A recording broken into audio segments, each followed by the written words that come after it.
Radio Samoa. Taslima ivatolu. Amo.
Le tamitole mai malu milu te ona tāna le tulai lima tau tua pā wawa le Radio Samoa su lima i watolu a mole fiapi la sānua sului po iuni lua o lua lima e tatonu lo munian mano le tātou tunu mure atu pa man lo mar pa tai mano le tunu sa pa man losi a mese lu tau wina i tātou le malu lua o mkwa manu lua ia i le ta umai lo pa tua malo tatonu le alofa o le li.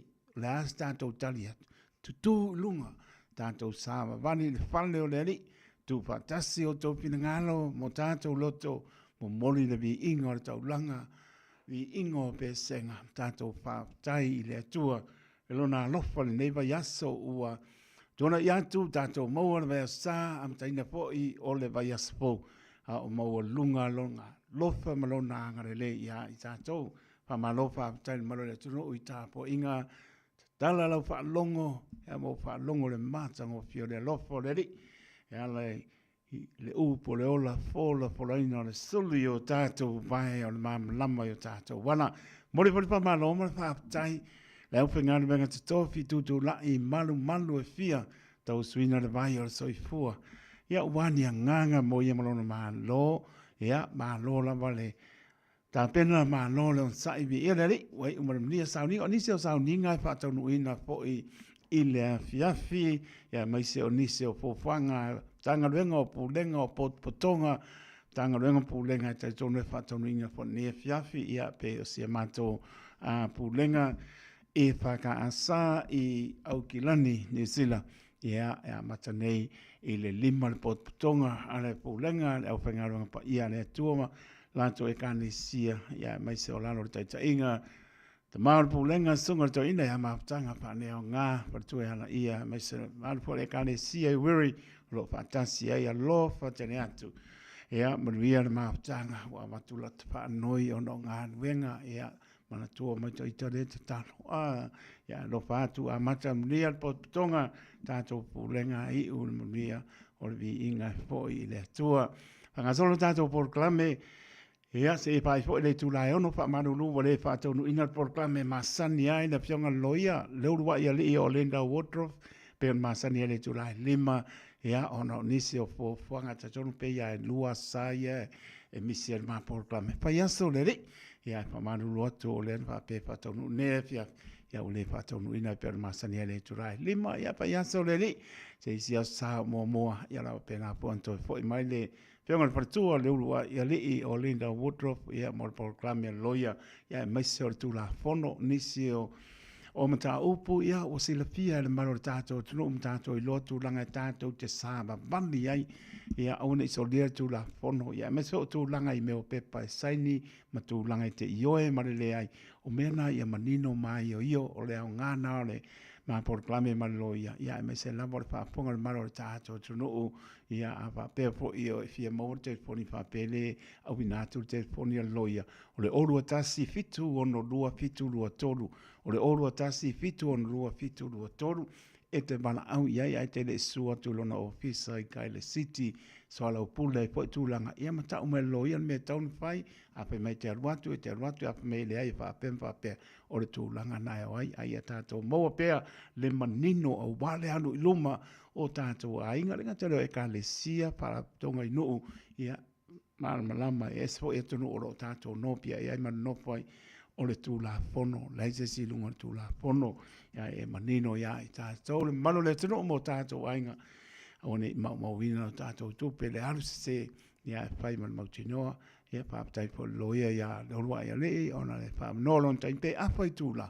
o mo kwa ke lea raka I me, te whaafonga mai ai, ia ma apo mai, ma tusi lano me tau on whai, ia ma le tau on whai, ia le lama sili lo ia, maua le ato toanga, ia maua fia oe, fia loia, ia fia umatatou, pe por tau tua le Radio Samoa, olu atasi fitu ono lua, fitu lua tolu, kwa lau kasi al mea nofa, olu atasi fitu ono lua, fitu lua tolu, lewa toi tolu miru te ona tahane o le tulai lima, tau tua le Radio Samoa, patalo po ia ila tau ilunga, o le apia po linga, ia malunga o le YouTube channel ia whatarapatu a si unga a toe pepo ia Joseph Malcolm ia no patu mai lato umana moro mapta mai whaamnia le li tai tonu no o uma I sauninga I lato ia I netunu o la sa tatou ia leso ia o Amerika la o tai au whatarapatu ia tunu o mamao maro le tunu o mai mo mai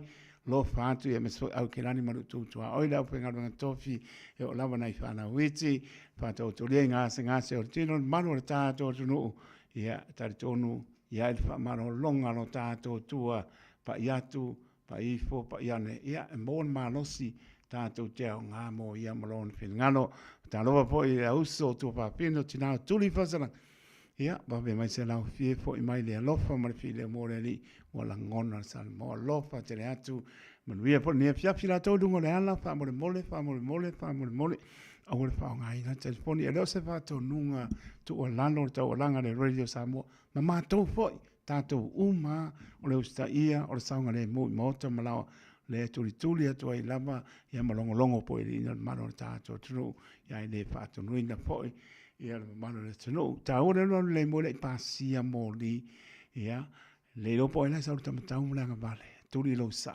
ia pa to ta le ma ta la lungo le ala tanga i mal lama i fa i lo lungo le awara le se si lungo tu la pono sa ngale muai awara ma wina ia le ta ma ai nga na mai tau si ai o ta to ai nga na mai le fa nga ai nga ma le ta ai ma ria ne fi afi fa sa ngol maro le tu la me so ni so e ka le sia lo fa to no ina la to sa ninga fam ria le tu me so ni sia ka le sia po sto ma to e ka le sia pulenga i au kelani e pa ka sal po tonga ne fi afi ia fam ria le tua fa te foi mo vol pat singa pe fia ona o tau mai vol singa le li fa ya onga ya tito ma fa to ya le leuta ia o lo pena ona fa ya onga ila o tono le Kolisi fa pe au kana na fo ia le o ia tu anga po le lua tolu masina le o po i mai po ia sabe mo mato tofi ma na ia le mai le o le tua tato ta yala na lo tato soi fu ma lo fa le nganga to mo le to fa ma no ma fa tai sau ni lo sunga fa anga tito lo te mo lo per to ya le uta ma no fa no la po stai me to e ban balai io le lo fa na le tua pe lo ia i ma to te ai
Oh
sea o loto vaungata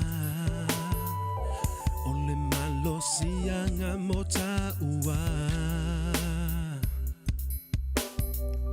pe a etalia o lona nganga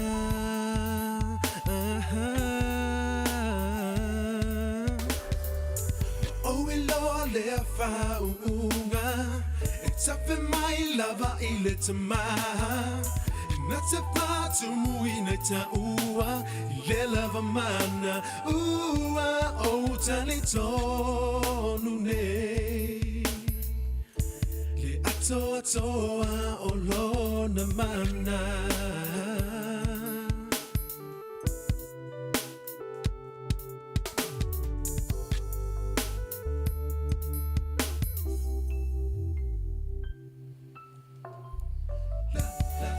Aua ina le fa'aola O le lava mana Na malolo ai mai O ana toi o pui le au so Ia aua nei tu ua O Jerusalema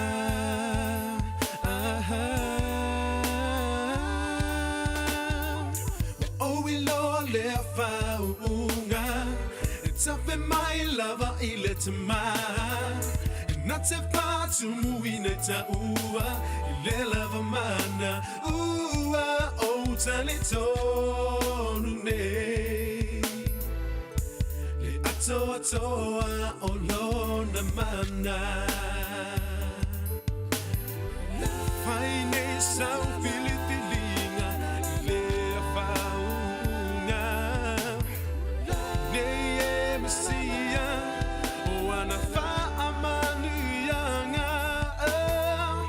Ai maua o tole mana e apio I foleanga ngapa ia e fai o toma moli mauita ngata I le lava mana e fa amalo siai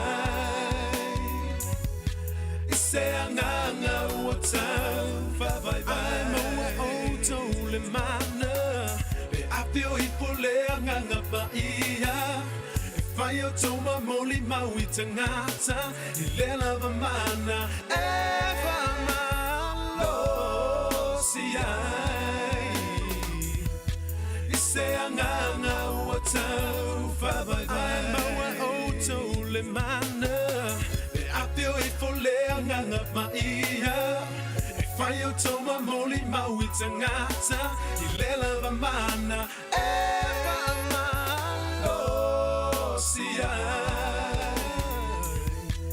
Se anganga ua tau o ilo le faunga It's up in my lava ile tama Nata patu muine ta ua ile lava mana ua o tali tonu ne Le ato toa o lona mana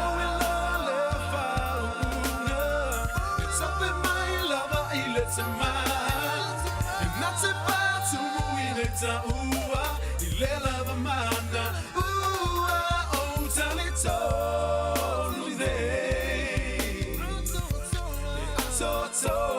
oh, Lord, a man.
Sipong Maria Rainbow City Church, Yesu tau tai lo waa, wal mala mai sunga ya, Ramble mo mai Glen Ines, ina wa tulai mai tanto tai mi, leo wa toi luas, pupitu minute ona talo le tulai ono, tale ono, tanto sauninga lotu, pena masani le tulai ono, tai tai o sauninga, sunga pai pe au ya Livingstone, pia wa ai pe atani tulai ono, te tonu, ia lo mnia lava le malu si o tato tunu, le pia la sa, eu fai ui fo ia sole masina lo nono o uni a fale tau sanga. Ia sanga bi ai pelo tato watua, a to lungo le wala, wala nga ia tu e pa mai asa uninga anotu, pui le li i lungo ala, o le pa unga ina telefoni, ta wala matala i lungo wala i moni, ia mes fo io pa ilo fo io, wala lava tu la polo ne tunu tato no pia e non pa manatu lava, ia nai nale to fa le lei, ia e matala i lungo le ala, i saunga le mo, le meta wanami e lo tato atua,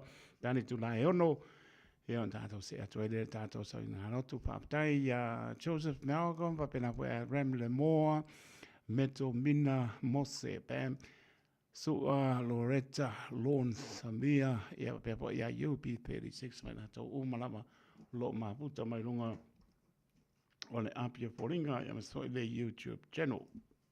Alleluia,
Se ko ma le ka le sia ka te ko ma le anga tau pusi o se longo taimi tu mai iva minute ta le ole tu lai ono ta le ono ta tu sauni nga lotu e te tonu lo manuian mano ta tu tunu ne vai ngana piapi o le sa lus ruiva e te tonu o le asa muli fo le ole nei fo i masina no nono lua o lua lima e ta tu te sanga vivi i pea e le au noa e le alofa tu noa le atua o ea ta uam ta to manatu mai e le atua o alama tu langa o ia so i fo mo ta to vola tu a noa le atua lona lofa le na no o dunga sa to le ala ia Yesu ke riso lona alpel ta ua te le o to pingano mo ta to loto matu fa mano ma fa ta mano ta to no fa mano losi ta po inga e le ne aso Pela no fa to lu ta bina i tanto tofo tanto le manu lu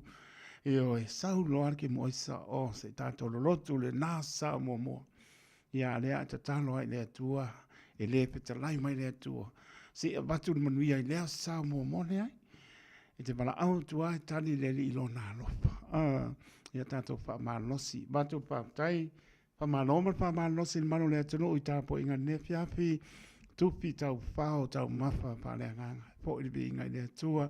Mori fori pa maa noma pa tai.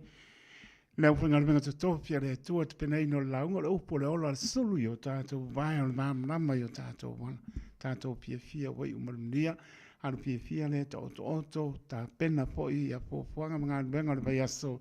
O maua lo pia fia. Titi a maa lor ka mga i fia lua solo lea wala. Pa pia ngofo e waki. Lea ai. E le manu mano ale nganga o le ia tātou te whaia pēlon whingano aua ia i tātou mano lopi le mo le marfia fia o mana awelau tauranga pese tau langa o vi inga ia whamanu pēa le tua e le au noa talopa ia i lātou i lungo le wala ia mese lātou wanga i mauta malawa o saunga le mo tā ti alau telefoni awal whaonga aina tā ua le lolo le mo i mo li ia tanga i marama i whailo i lungo rea wana leia se si lungo le tūla fono ai e manuia po ia te mauta malawa nisi ua a mata po inga luenga maro lenga alu lokua ia nisi po iwa le mawata po inga neaso le la ta pena marisunga le pai pēu ia Livingstone e pia wa ai he amarona au wa ne pia fi mata ngō pia le lopo le ri le whaonga ina o alon whanau ia mes fo o tātou umalama ne pia fi le ua tanu mai sunga pe pe ya Livingstone fia va ai ya morona va le pionga te kono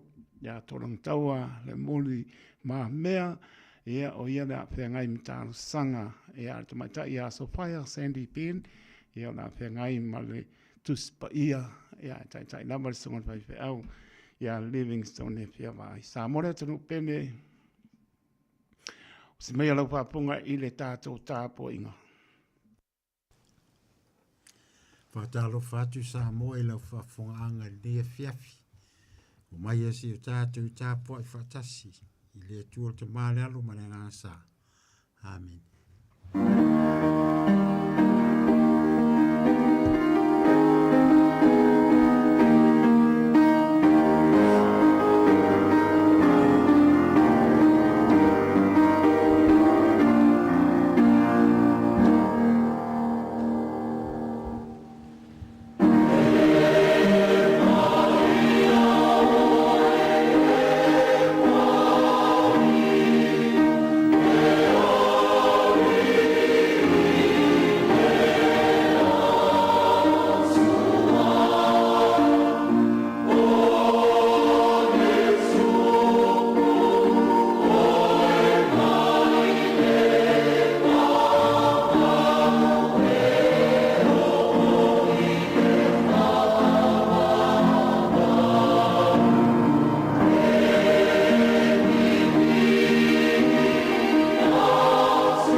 tō umo e māta tāu leri.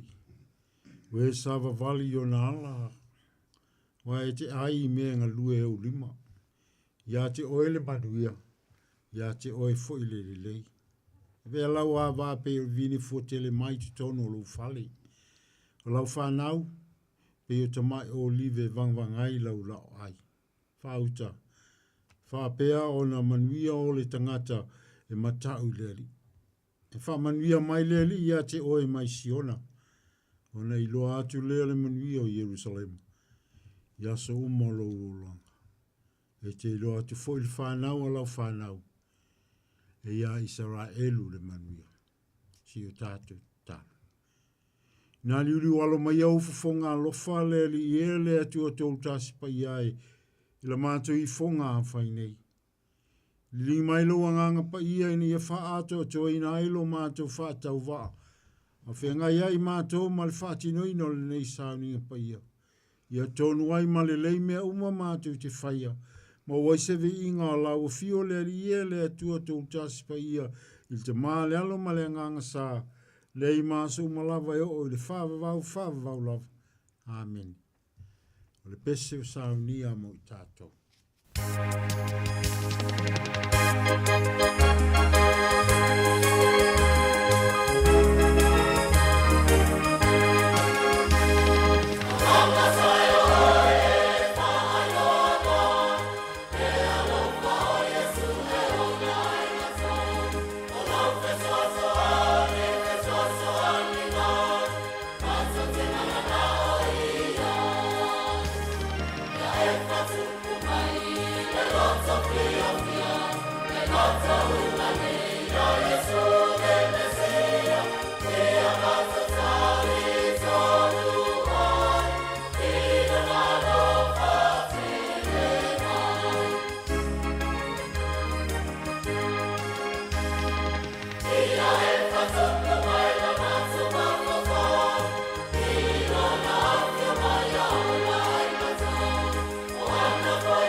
Tauina o le tusi pa ia.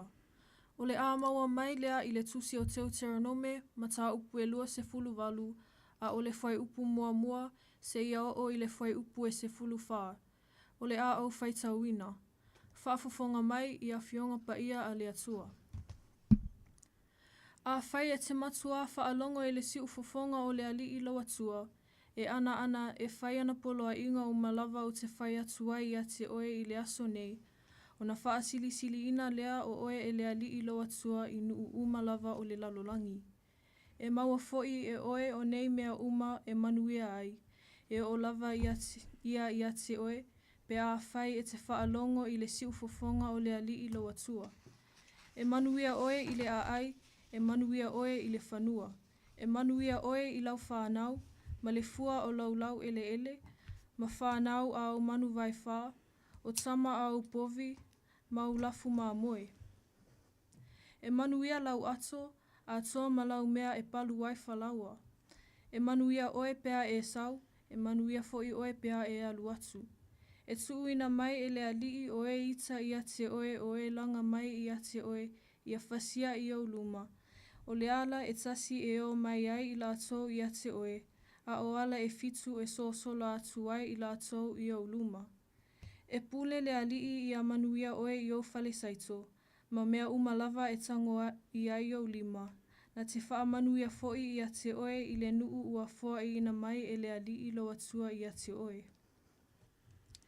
E whai foi oe e le alii manuu pa ia mo ia, e peo na tauto mai o ia I a te oe, pe a whai e te tau siusi I polo a inga e le alii lo atua, ma e sa vali I ona ala. Ona ilo ai lea e nu uma o le lalolangi ua wha ingoa ina oe I le suafa o le alii. Ona matata uai lea o ia I lātou I a te oe.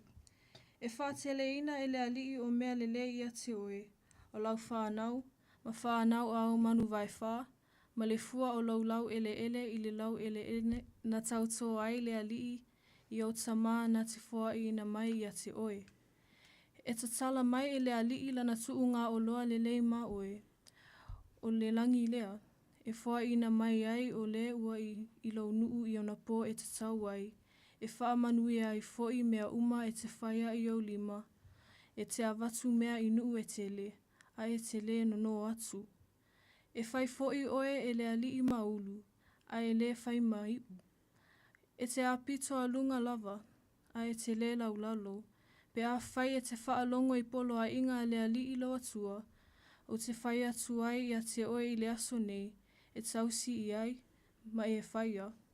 Aua foi e te alu e se I upu, uma o te whai atu ai I a te outou I le aso nei, I le I tūtau matau, po o le I tūtau anga vale, e muli atu ai I atua ese, ma au auna I ai.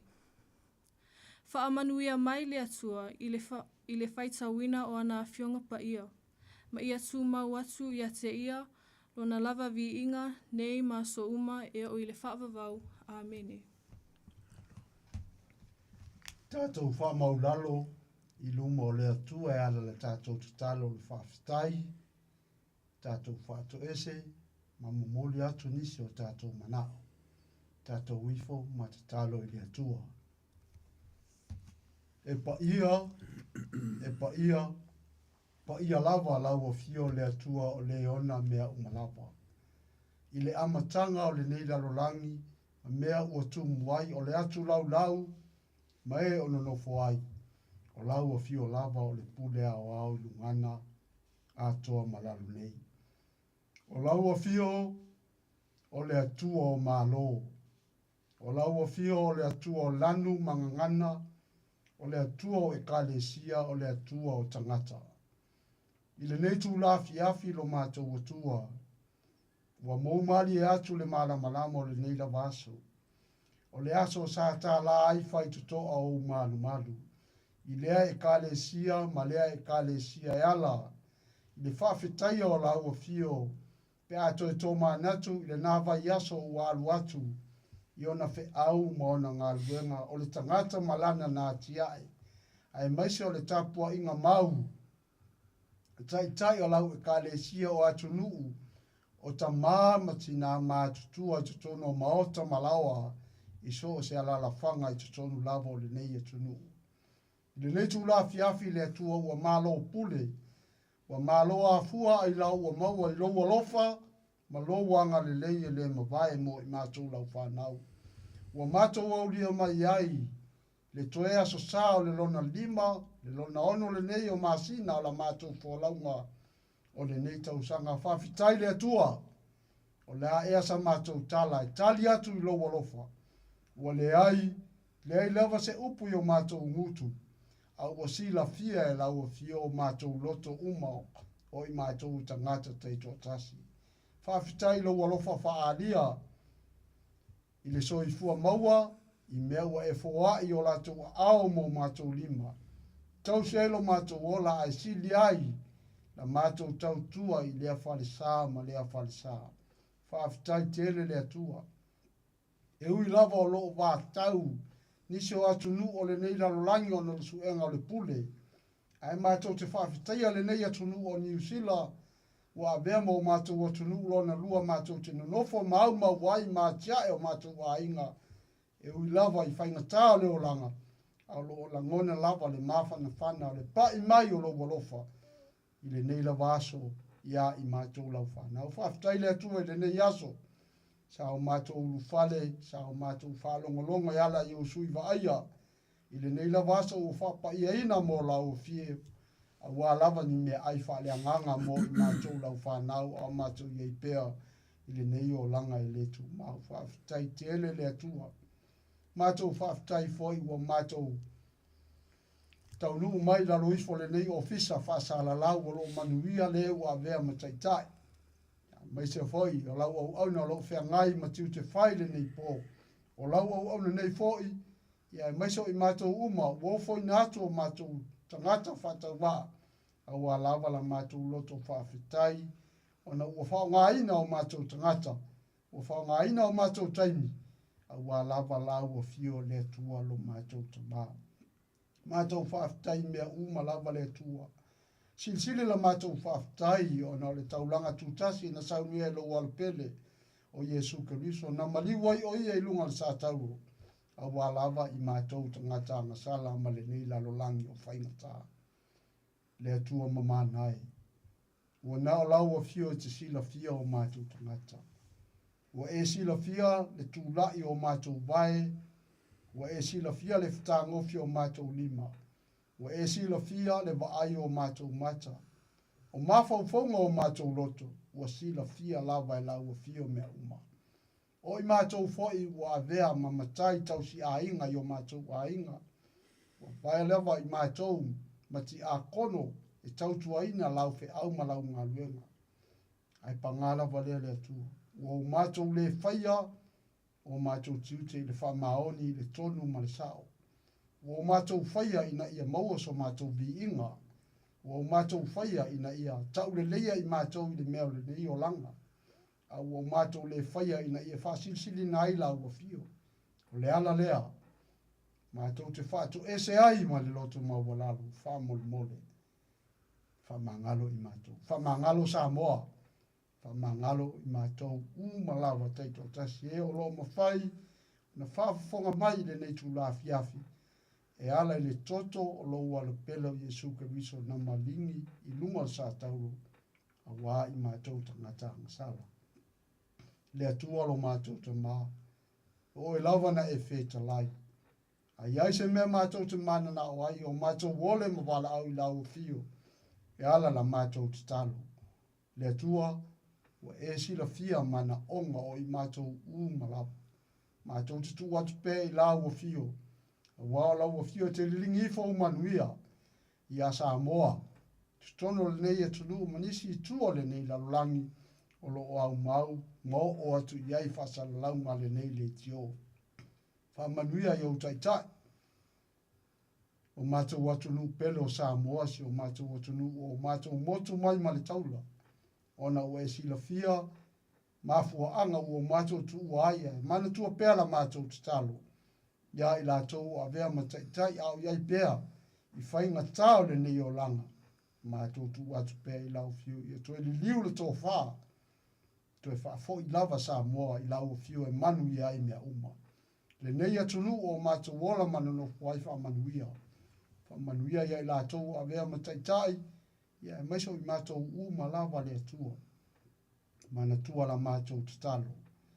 Le atunu le lalolangi vevesi. O lo iai taua ma whewaiwai a inga. O lo lātou sa i di pēle pule, a ua nao lau o fio, o le pule au au i lungana a toa malalo nei. Mātou te talo i e pele mana o lau anganga, ia i lātou a vea mataitai. Ie foi o maua i lātou i whaanoanoanga le nei tū la fiafi, o na o le matui tui o lau wala au e ala malanga maliu mo le oti. Mātou te talo pia i lau o fio whaamon mole. Ia wha pēnā o na ie pia, le wha maisenga, wha mawhana whana le mana o lau anganga, a o whea ngai e i lātou mal matui tui, o malanga maliu mo le oti. Ta mama tina mātutua, o Samoa te tono le nei e tonu, manisi tua le nei lalangi, e whamfua loa lo lātou soifua whamanuia ia i lātou. Le nei e tonu le atua o mātou wola manano whai i whapena o na iei manuia. O la mātou te talo le atua, Se taimi foi o luma la mātou whalongolongo ya le la o auna. I se upo le atoma tawina ai Samoa i le nei pō. Ia e vai lava i mātou ia mai so la o auna. E whamoimoi pēr i lau o fio. O lau o fio te au mai au whamanuianga o mea lei. Ia ta tala la mātou whalongo. A wāni. Mea ai whaadanganga mo i mātou le nei pō. Pea mātou tu ua le nei no foinga le atua ia mātou te whamoimoi pēr o lau o fio te tali. O mātou wola vai. O la mātou te talo le atua. A ni mea ua le a whea le talo la o auna. Wa se manuia o Samoa. Ia mātou te whamoimoi pēr i lau o fio. Ono i mātou e vai mo ge upu.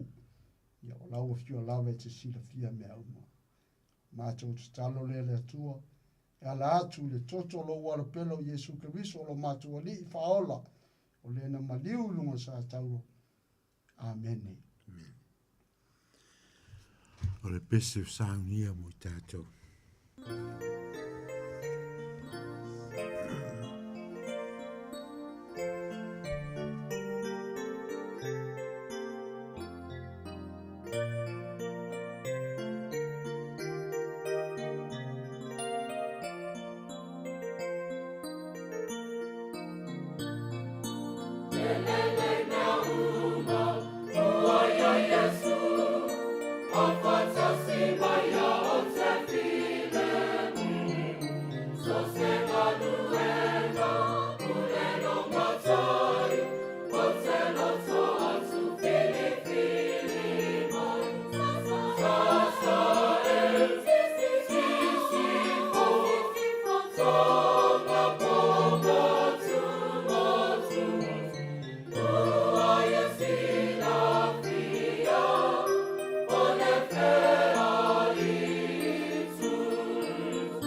fai fo e te matua whaalongo le si fufonga le li ilo watua. E ana e whai ana polo inga umalawa o te whai atua i a te oi le aso nei. Ona wha silina le o oi le li ilo watua. Inu umalawa le laro langi. Ma o foi e oe o nei mea uma e manui ai. E o lava i a te oe pe a whai te whaalongo i le si fufonga o le li ilo watua. Pule le li i manuia oe i o ua whale saito. Ma mea umalawa e te tango i ai i o lima. Na te wha manuia fo i a te oe le nu ufo ina mai e le li ilo watua i a te oe. Whai fo i oe le li. Manu pa ia mo ia. Pe ona tautou mai o ia i a te oe. Pe a whai te tau siusi polo inga le li ilo watua. Ma e savali i ona. O se matua umile na. Mo se launga umi fo i le nea fiafi. I suafa mamalu le tu taspa ia le te male alo ma le ngangsa. Amen. Olo o whaulu tala ina le nei vaenga le tusi sa whai tauina i lona ulu tala whai mai o le manuia o e ana ana. O le manuia o e ana ana. Ai whai mai le manatu o tu o le so e ala e whaasinonga al tis whai tau wasol ka lena ke visiano. O le atua e fia e whaamanuia. O le atua e fia e whaamanuia. The God who loves to bless. A tatu tala noa i le atua. Ta sialo na whaasino manga i mawhai ona o whaamatala i nai le atulanga. O le atua o le au ma le ato o toa mea uma.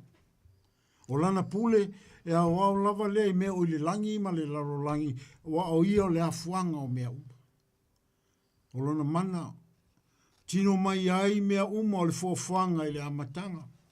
O lona mana whaatino fo lava fo i lea na ia whai e le tangata i le amatanga o le tane ma le whawhini. Ma ia whaamanuia ai a te i la ua. Ai se a. O le atua e fia e whaamanuia. O le tusi e Deuteronomi. Tusi o manatu lau su e o tuspa ia. O se tasi o tusi na tusi al to e ino mose. A o le tu ua e ia le whanau ngā Israelu i limo i o sua le atali o nuno. Na te whaawawina al sopoanga i le nu o fola ina i ai e le atua i taonga ta mau ma vai ini ia whai mo latu tofi lola nei. A iei whai manatu o se tusin tusia e mose vai tau atu la lata le sopoanga umi al whanau ngā Israelu mai ai kupito. I le ai o kanana. Ma le fatu o le nei tusi.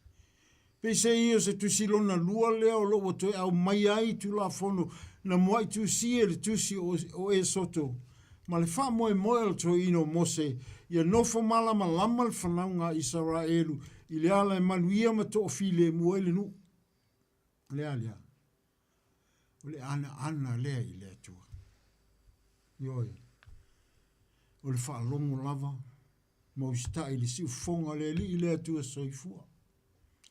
E lea ia se isi wha moe moenga mo le tangata i le ola nei, na o le nei. Ia ana. E whai polo inga uma le atua. Ona wha silina leo Israelu, e le li i le atua soifua ainu umo le atu lau. Ai se alea. Wa foi o le atua. O le atua e fia e whaamanuia. E manuia foi ala uma mwhatinonga whai al tangata wa ana i a te ia. Le atua e fia e whaamanuia i le tangata e whaamaoni i le tausio ana polo inga malau. A wai whaamaoni i le atua i ana folanga uma. Ma alofa foi le atua le tangata ua whaalongo mausita i ana polo inga uma. Ta ua le nei uputi mai al to ina o mose. Ia whailea ma whamanatu il whanau ngā Israelu. Pe a ulu whale le ai u fola ina i ai le tua mo i lātou. Ina ia le ngalo i le whanau ngā Israelu. Le whamaoni o le alofo le tua. Tau si ai lātou i lunga le ala fita. Ia le ngalo i le whanau ngā Israelu. O a fita sa fisa ngā i maltangata. O a pua ngā sa wavala mai. Sa le mapo i lava le mana la vea i o le atua. Na ia mua au mamuri au sopo anga umilea. Le o tau nu manui ai lo lātu e sopo anga. I le toa file mo. Ioi. Le atawa aia le alofa tau muli muli o le atua o manuia. I lana whanau o ia filifilia. I leo se alofa e fiu ngofie pe mate ngofie. I leo se alofa e wha fōlinga pe wha tae alunga. Pe wha afa le alofa nei misi tae au. I le wha pe nā le alofa o le atua. Au le alofa wa ato o toa ma le lei. Le alofa whaali tino mai leo le atua soifua. Le alofa apo tangata le nao le atua. Nā te le tu la fo ina mai ai i tātou ina ia whanu le alo se ori. Le alofa i le mawai. Le alawana tino mai ai lana whalotanga i le alo le kale vario. Ioi. Le atua e fia e whamanuia. Le atua le nā le alofa tu noa ma le alofa muti vale. Le alofa i lo loto ma ana ngata. O le alofa le wana le tu la fo ina i tātou. Ai pau le ala mo i tātou, le alawa manuia. O le ana le i ana polo inga uma. Iwa. Whamai upo se tasi pese la mātua o ngā sā, ipo a o ngā sā foi. Mā sani lawa na fie e te mai te usu. Whamai whaalongo mau stai. Ioi. Whaalongo mau stai. Wai lei se siala le manuia na le whaalongo mau stai. I polo inga uma lea mai lea tua.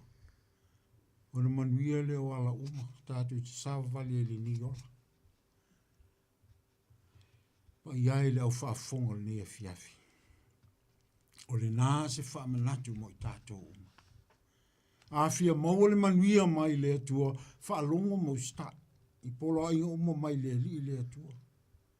O le tau le nao le manuia mai a te. Mai ata pena le atua lo wala i malo. Ni e mua iasa i nai le wau filifili o le ala fita. O le kale vario ma maliu whalawa awai o i e lunga le sa tau. Tanu mie le tunga mau. E le toi soifua manu malo mai le oti. Ma ia wha toi lalo ina le manu malo sai le tunga mau. Ia ola oe ma. Ioi. Le atua e fia e whamanuia. Wana le tu ai se mea tasi wana mea alofa. A wana ta pena ina i tā ua. Ine ia ulu fale atu i leo la whaavavau. Ai pawale le mea lo fina ngalo mai ai le atua soifua. Ia moni lo tātou i loa o ia. Moni lo tātou whātua tua i lo nā alofa tu noa. Ia mawhai e un tātou la ngona. Le pai mai o le mana o lo na nganga pa ia i tātou. Pawale. Tātou whātua tua i a te ia. Ina wa moni la tātou whaalongo ma waalo tātou sta i ana polo inga uma. O na manuia leo tātou wala uma. Manuia lo tātou wola. Ma manuia mea uma tātou te whai. Wao ia. O lea tua soifua. Lea tua mea uma ma taimi uma. Le atua lava foi le pule au i mea uma. O le atua le nā. E fia e whamanuia. Amen. Le pese sa nia mo tātou.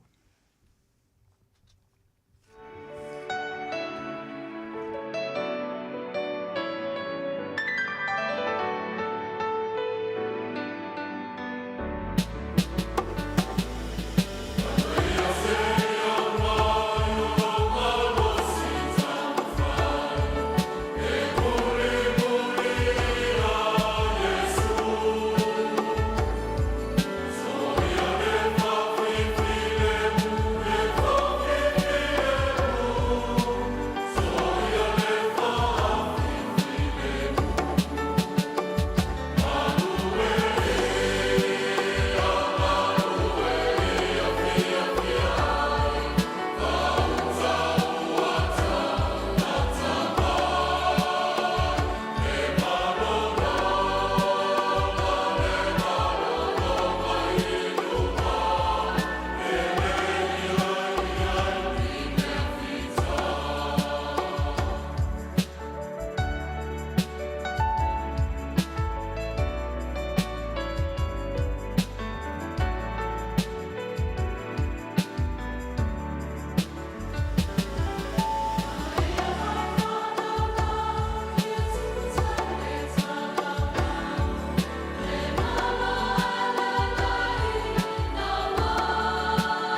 tātou mo ka pinanga o tātou vi inga. Lia le tua i o tiute ma lo soi fuanga lue. Tātou whai o le talo. Mātou mai ala mātou tāpo inga le fiafi. Ai le ato toa mātou wha moe moe. Mātou lango wha moe moe pelo mana. So swani o mātou loto mangang. I sana ngalue ina i mātou. I tumu ato toa lo susia. Au mātou wala au pē i lau fio le li e lofa ma tuli lo ina i mātou. Lo file mu ma lo manuia le fiafi ma le po. La vea i mai o mātou wola mai pupo ngā mani whala wila. Sa nia i mātou mo le aso fō ma le vai aso i ana whi au ma le tiu te whai. Tau tau luina lo mātou whātau waa e lo mana fisosoani. Anga le leia i mātou yala o whi malanga e lea fiafi. Manisi whātinonga. Ai avi ia lau fio i mea. O malo whangia lau o ona. O lo whengai mon tūten lea fiafi. Pui le malavea i o ia mai pupo ngā. Tapo inga whultina. Ia iai lo wanga le leia i la. Ua molo la soifua malo loina mai lau fio. Fa wawai pea maftanga e maisi tiu te whai. Ai avi ia lau fio. Mātou toi te talo le atua. Ia lofa o lau fio tu loina i la tolo sa ili tong fiti mauta ngasi. Ia i fui nisi o lo fata o tolia. Ia no whanga wā sa ililinga o tong fiti o le atoa le malusi. Fa mana ina lau fio fe au mga luenga. Ali mata mai tai fo mai o lo ngā pātia le whaiva o le wha malolo. Ia wha mana ina lau fio o lato ngā luenga whaatino. Ma wai se to file mu ma se ola malolo ina lau wha lau. Ia tuli lo ina mātou le po ato e lo file mu. Anga le lei lau fio la vea ia i mātou mai po ngā. I u le aso o i le fiafi ma le po i lo file mu. I lo soafa Yesu wa lau tuai. Amen.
Pamela wola I au ngā. Se whakamari o ne kāne sia pāpo tonga ke South America Samoa. Mai le whioanga o whanga I tua I America Samoa. Whamai atu aile tātou sauninga lotu I le ne po I awhiawhi. Pe ona mea nei ana leo whai māla waa ngaro lo tātou tua le tu lai ono. Ia mese lava o nai o tātou tu āsina sina o lem whaina o I manu tāpua I o le ato toa le mānosi. Pai lava I le atua me si sili o whao ngā ina ai. Le nei ana leo mo whai ngā lotu ai mese nisi le maua tāpua inga tai au. Le ua tātou lo lotu pātasi ne fiafi. Me maria I luma le whaaponga le li. Ono le whao ngā ina o lana whanau pātua tua mese le whangaronga pa ia le atua. Ne fiafi taitai o sauninga o le sunga le pepe au ia Livingstone fia ai. Ea, malona au waa o le whionga le te akono tonung taua le mōli ma mea sa whiangai ma le painga tau morina o tātou tā sanga I le fiafi. Tamaitai a Sophia Sandy Pin whiangai po I ma le tuspa ia. O le nganga whaapitai, o le nganga whaamānoi lau sunga le paipe au niwi. Whaapitai le malatuane tō whaa mamau. Pao ngā ino alon whanau mai tono o tātou e kāne sia. E sena mā nei a mai sorenga ngana. O lo tau mwhai atu I ai mātua mō nei alon whanau. Sila mai. Ma malo le atu o I alon whanau lo awina mai pe ne po ia piapi manisi po i au saulo a pe nāna su melo sunga pe o le taimi e wala o tuai Livingstone le selu atu. Ia e whaapitai na tuane ia me so leo whao ngā ina mai me whionga I te akono pe o maputai po ne fiafi na ngona lama le fia vivi le atua le lama wai sapa oti le uto le whaimea ne fiafi we te pena fo I whaapane to anga pale tua I tono mohota manawa laulo sa pionga pa ia lo tātou atua tō matau wina aile so I fua maro tātou wola pale anganga. O te vi inga e maolunga e foi I le atua I lona manatu mai. Iana pionga pa I o le sulu I o tātou vai o le mamlama I o tātou wala. Te tala lau pa longo o le tātou pa longo matania. Tāpsa ina ai lo tō so I fua ma lo tātou wola pa le nganga. Matu o le pa maloma le pāpatai lau sunga whaifi au Livingstone malo au waa ne fiafi. Se ngā ruenga e mai a tātou te pa fo I a vi inga I le atua. Patu mawina pea atu mo le utu levi maualo so I fua le tino sili le nganga malparito ya lima no foano ai maisa lo tapo ingo alo faiwa na yo lo alo tala le so ke riso ya tuno e mamao o tuno e la tamai ya maruia le lo tapo inga ya maisa po el fa nga ina e musika ta leni o anga ba o fo ya le I la sunga malparito man no foano o vi inga e fo le tua nga lo e fo ia so son pol pula I le sunga le fai au ya ata melo ma pa toya mo wa ana e pa sai o tau ia manu e foi la o tau ngā vengo ngā luai pa tai lau fionga te akono tolu taua ia mo le morino o tāna sanga ne fiafi pa ponga maro e tunu pa tai mo pa mianga ia mai se te mai tai ia Sophia Sandy Pin pa tai ma no pa miele le I lo lunai ia mai se o ma nei o ngana o whao ngaina ia amewi ngai lea tua ia ngā leile ni me ngā nunue ai topi mteu teu wāna au ele ni wha mnia lea tua a po I mohota manawa au ni a pēse e tua le ala I lungo ana pui lea tua lo tō so I fua mori ato lo whaanga tō mātua whane nganga tungo ia ata matutua mua ana maru le kāne sie pa ka sao tō ia mai se o tāpo inga si o tō e kāne sia li nefia mnia le ni ama so pa to ya lima mano fal ya ya le lo fo le ni ma ria ma lo longa pong sa man mai mo fo ni malanga man ria namba ya so wa au le ni lo to so fo mo ta to wala pa ya so le ni pa te tele le mana to mai ya mo nei la le la fo twai no sunga pa fi au mo dia fo ina lo anga ya la fo to fionga cha kono mare te mai ta ia so fa ya lo anga po nei po ta to ma vai ma nga fa no lo fa tai tai mo le avano ochi ya si amata tu lo wa fine le lo tu anga vale si santo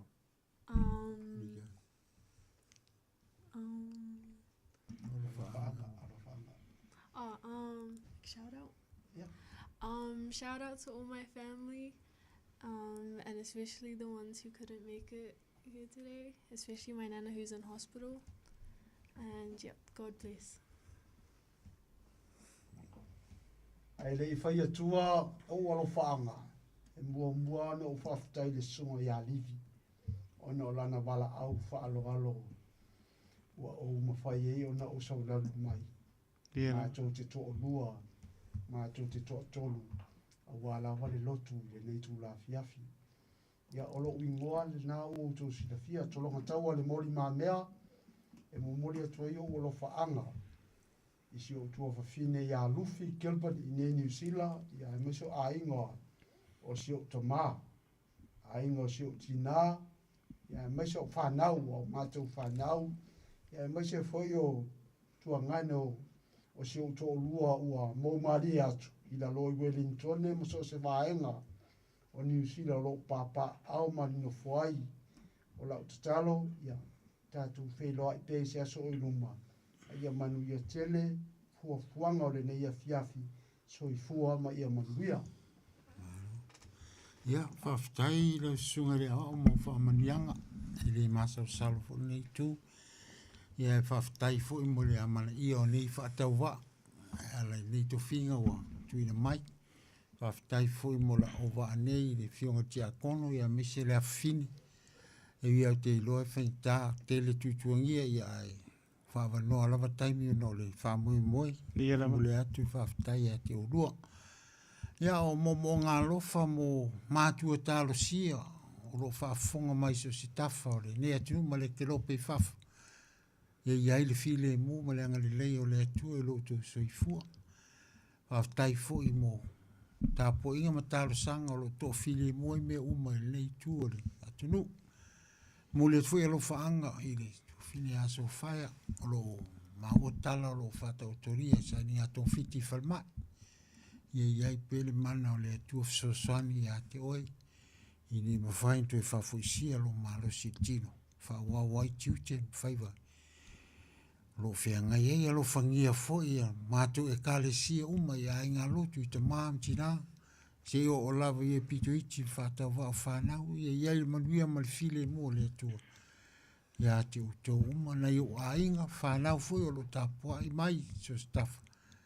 Ia ia il file mu maleanga le leo le tu ia utou uma, manuia le vai aso maona whaiva maunti te whai.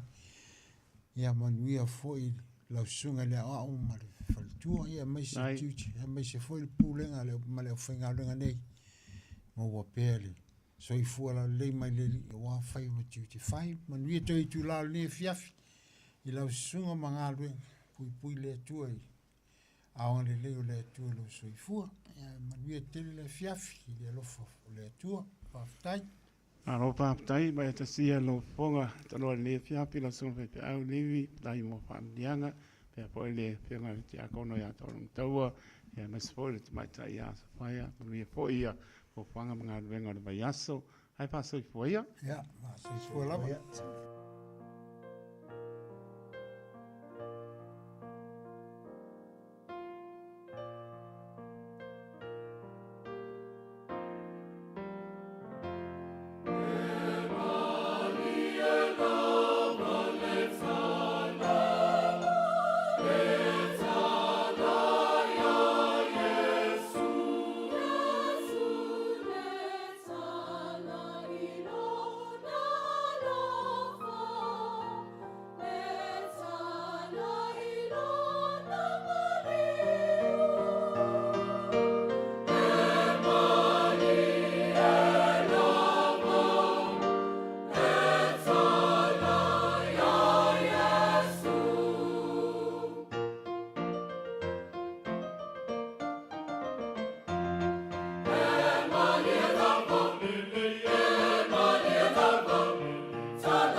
Sometimes it's not the word.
Malefa amoe moe, eti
te whangaria na kanesia, whaamatoa te Jana Samoa, mani fi anga saulu whanta Samoa amtang pou.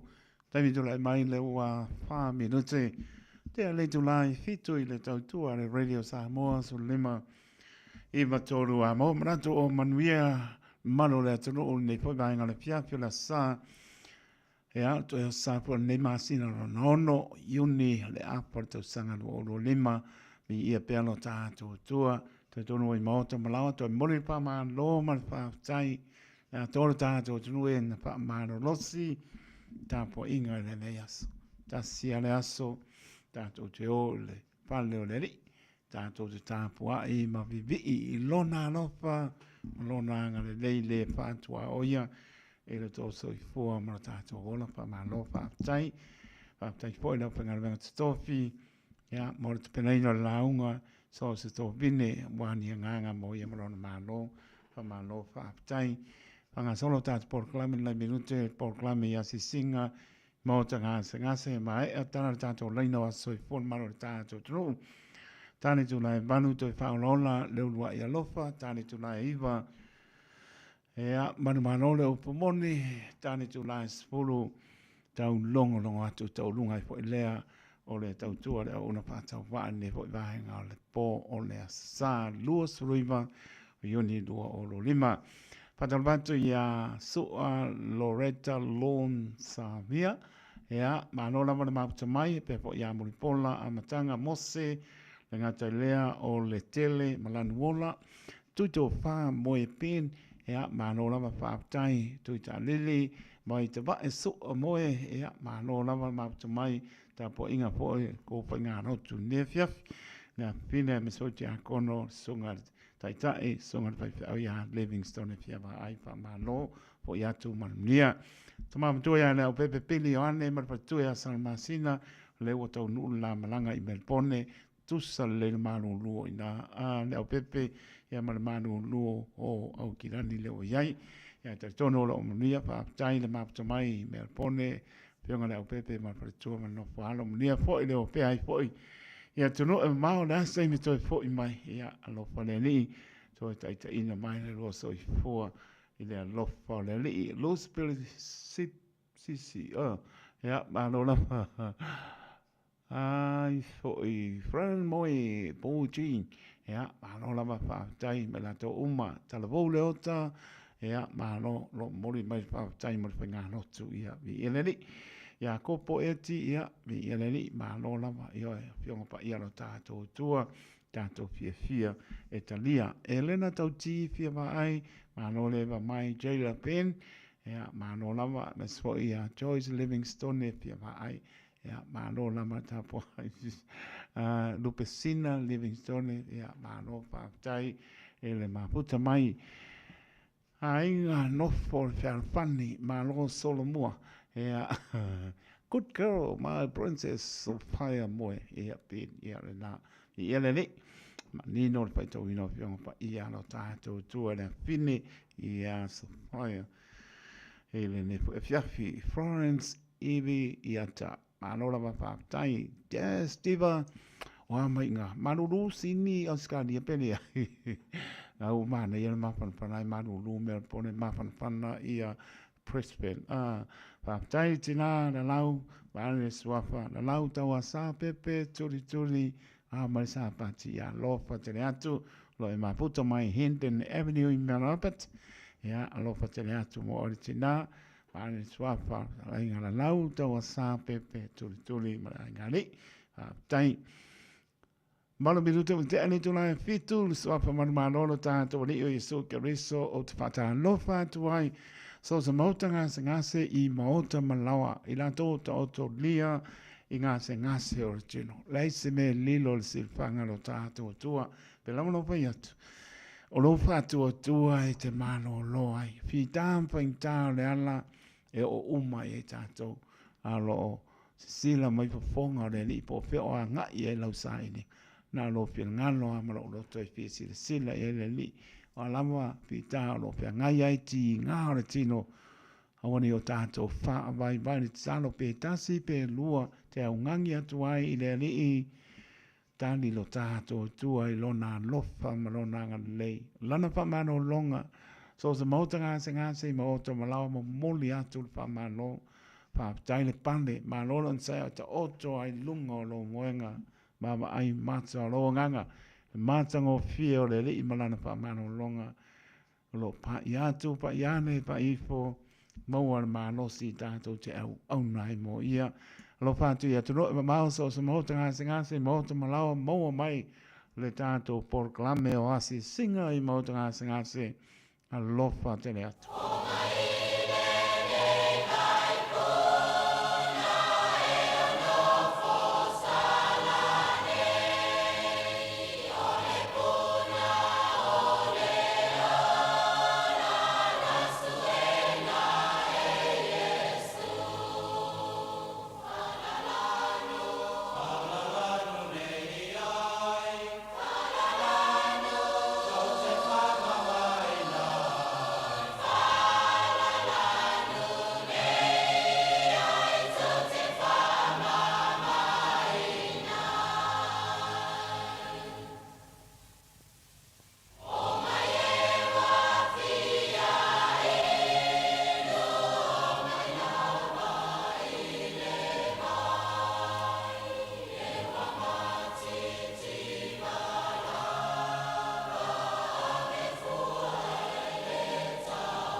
fafatia I avenga Be avela aula le fatu tua ilo suafa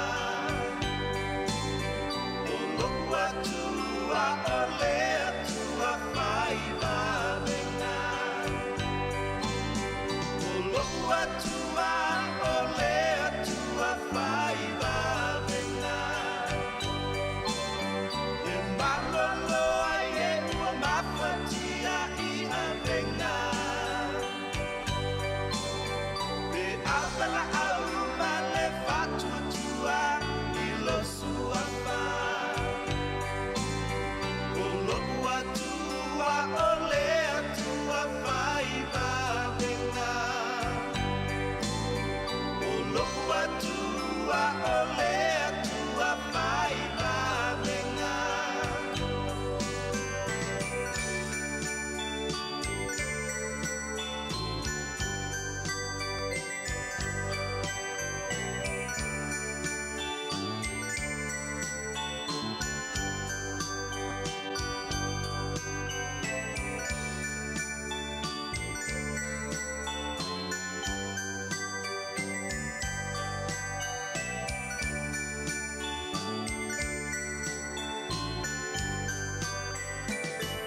le ia tausi mai se po mari la ngo papaya onga mai si o ta to no o Samoa pa mai atu ai ta to programe o asi singa I mautanga sengase te tonu pa mo moe vai ia bibi inga ro ta to tua pese pa le nganga pai ma vai malua e ta oto ai lunga lo moenga o si da fia le tua me oma lo tele le li e le se me pantai le tua fo mai o lo fa tua e te malo lo ai lo fa te le atu programe so se mautanga sengase ia o te rone o atu no e mau te manawa lo fa te le atu mana tua pe o to le tano so pon por tanto programe la sa mo moa mo li elo to so I fu au le anga le le o tato matai le wa ton la le to la fitu no tala tato leina pe pa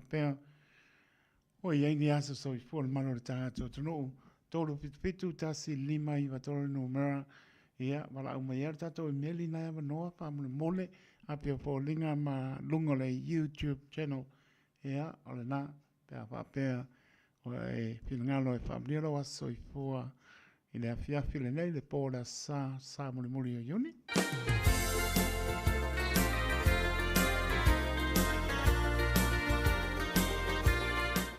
Maro sa I fua tanopa. Tanopa taito.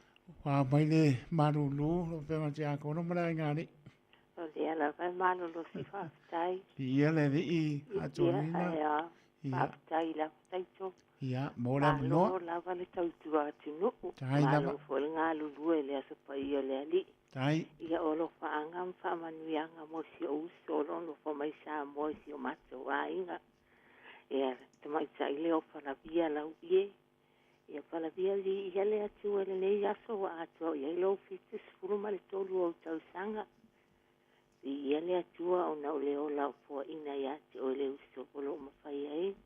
Na ino fo mai tatou ai ngai Samoa. Ia, tatou te bala la vai no fo anga. Ai tatou feilo ai peilu mo le atua. Talu sanga mo moli ele au no ele aso ma le aso. Pa manu ia tere le atua. Lo fo ai Samoa ma si au whanau awa. Si tatou ai ngai tua ia mai le ia le pata. O lo whaanga mo le atu lau tuanga ne a whai makalala ma le whanau I fusi ano a maa. E mai se foi lo uso ia fua ma le whanau sa musu. Lo uso ia paunima ia kopo te tuila. E mai se lo tuanga ne a tu au. I leone tu tuila. Ia e whaasilsili a lava lo whaanga lo uso ma le whanau le nei au tilani o ato nina. Whalavia manuia te le lava lo aso whanau e le alofa anga e le mawai mo oe mal whanau. Whaafitai lava taito mo lo a wanoa ia manuia te le lava lau ngā ruenga e nei pō alofa atu. Tai te le lava whianga te a kono ato nina. Nia poi mana o longa le pō lo pato mo oe mano whano. Manuia poi lava ia so moa. Ai paso I pō ia ato nina. Paso I fua taito. So I pō ia, so I pō. Mōra mno sa no mai talopa. Nai mno tātou leina, ea mo leisi whās, pulu se kone, tā pena po eleo se vi inga, pāmri aso I pōl maro le tātou tonu. Ea nai mno tātou leina, wala au mai ai, tāni tu lai vanu, ea tātou seere, tātou proklame toi whaolola, lulua ia lopa. Oh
Tai me leo tala mai lua su lua me lo te ona tā leo ne tula vanu tā tō anga e tuli tātou porklame toi whaolola leo nua i alofa.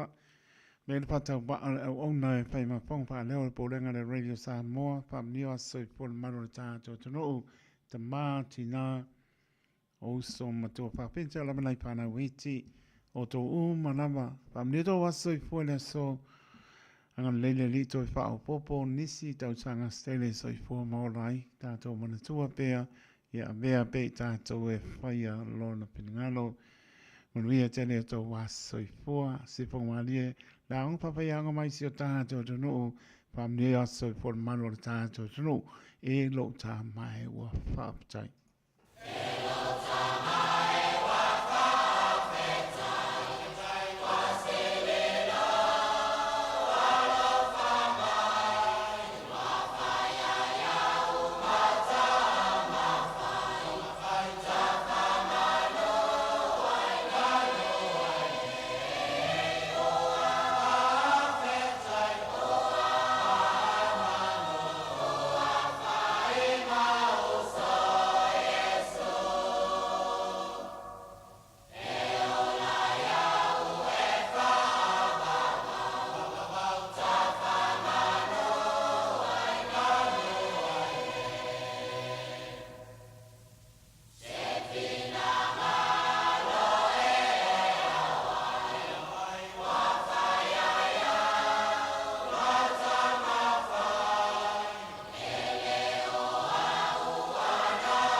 Fiole tala lele Salsa ai nei Olena foa fiole tala lele Salsa ai nei Alleluia Olena foa fiole tala lele Salsa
tangata o te whai o tō mawhai whai whai tangata pe apai tau te mule mule e te a pe apai tau te mule mule e te a pe apai tau te mule mule e te a o te whai o tō mawhai whai whai tangata pe apai tau te mule mule e te a whai tau le tuspai a mata tala e so mata tala e so mata tala e so ma whai tau le tuspai a mata tala e so ma one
Tali ie e alofa mai se pong mai le kane sia ka turiko mai le pianga sa poto le motele sa la fai.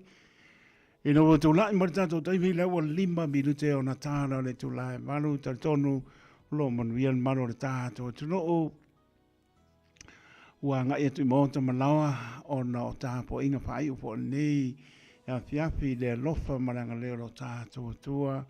Mai se whaptai le tua le poa ma watu mai a potonga ale polenga le kale sia pa potonga ke sora mer Samoa I au kila nei lalo le taita inga sunga to ina ma tanga pa le nga pa tu ana ia malo le finga wenga pa ia le tua lava ia lon pa na ma no pa ma nosi potonga fo ia tu ia ta pe atu manuia pui le li lungo ala to no manuia lo pa tene atu ia mo to umalama ile le fiafia mai se la torta to no il fa mano losi e tapo inga e le aso. Pero mano pa eto e umorona e fa mano si e sua mandia umano longa po. A fa pena e fa vai no le mano ulu. Ia e le fa ina mo le po. A po e te manato e le menga o misi. Tau na e alu e abela ubi inga tapo inga i le atua le aso le nei. Ia tai au foi pe au lia o na nga i le yo fai varo filima le vai aso. Tasia le aso le o misi a oe. Tali tonu a u ia na le tu alano pe alofa italiana mai ele tu et so fo mo la itaitu atato tu pai me silia mo le atato manatu le lofo le tu ala ia Yesu Kristo le asta tali atu I le alofa le mpa sulaina tate le aveni au poni a rio le li o ia le to vio se nei longa le lofo le na le tu le o tape le mai le sunga pe au mano lo sunga ana ia tau a France hada ia matso le sunga to ine a le musu wa ulu le nei e ora tato programa le tu live valu to paola le urua ia lofa se mai lofa ponga Samoa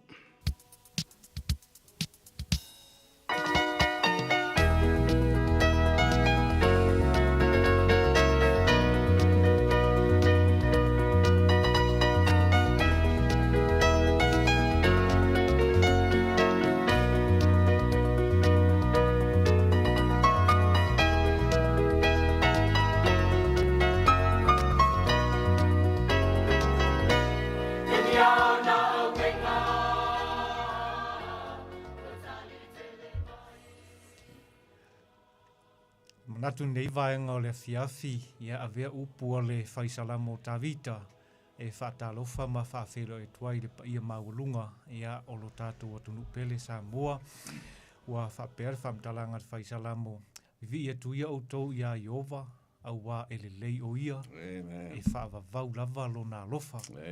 Ma iai li tali tonunga o le lofa le nao le tua ua fua ai o nā toi tai mailo tau soi fua ia ma mai foi lo mātou wola ia o lea foi umwhai ai o na tātou whailoa i fia i le nei tū lao le aso e o whea lava o e whaafongafonga mai ai po e sila mai mua mai ai tutono maota malawa tutono ta avale fia le nganga ni nei tū la fiafi whai mau masui whatalofa ma whaafelo i atu i loutou mamalu ma loutou pa ia lasi Samoa i tau tonunga ia ua mai a fo ia le nei fo i urua i aso sa whea ngai fo ia lo tātua tunu uma tāpua inga ulu fia fo i tonu malu tāpua i o le tua ma i tau tonunga maulunga ua whaamania ina i tātou i upu fola mai lea whionga pa ia lea tua i lea whata ma lea whata whai taulanga ia tau ia ina avea ia mea lofa ma mea tau mafa wha lea nganga o tātou tau ma mawhaifo i nei asa ia o se whamanianga mo i tātou savalinga i le nāfo i vai aso o mua mai.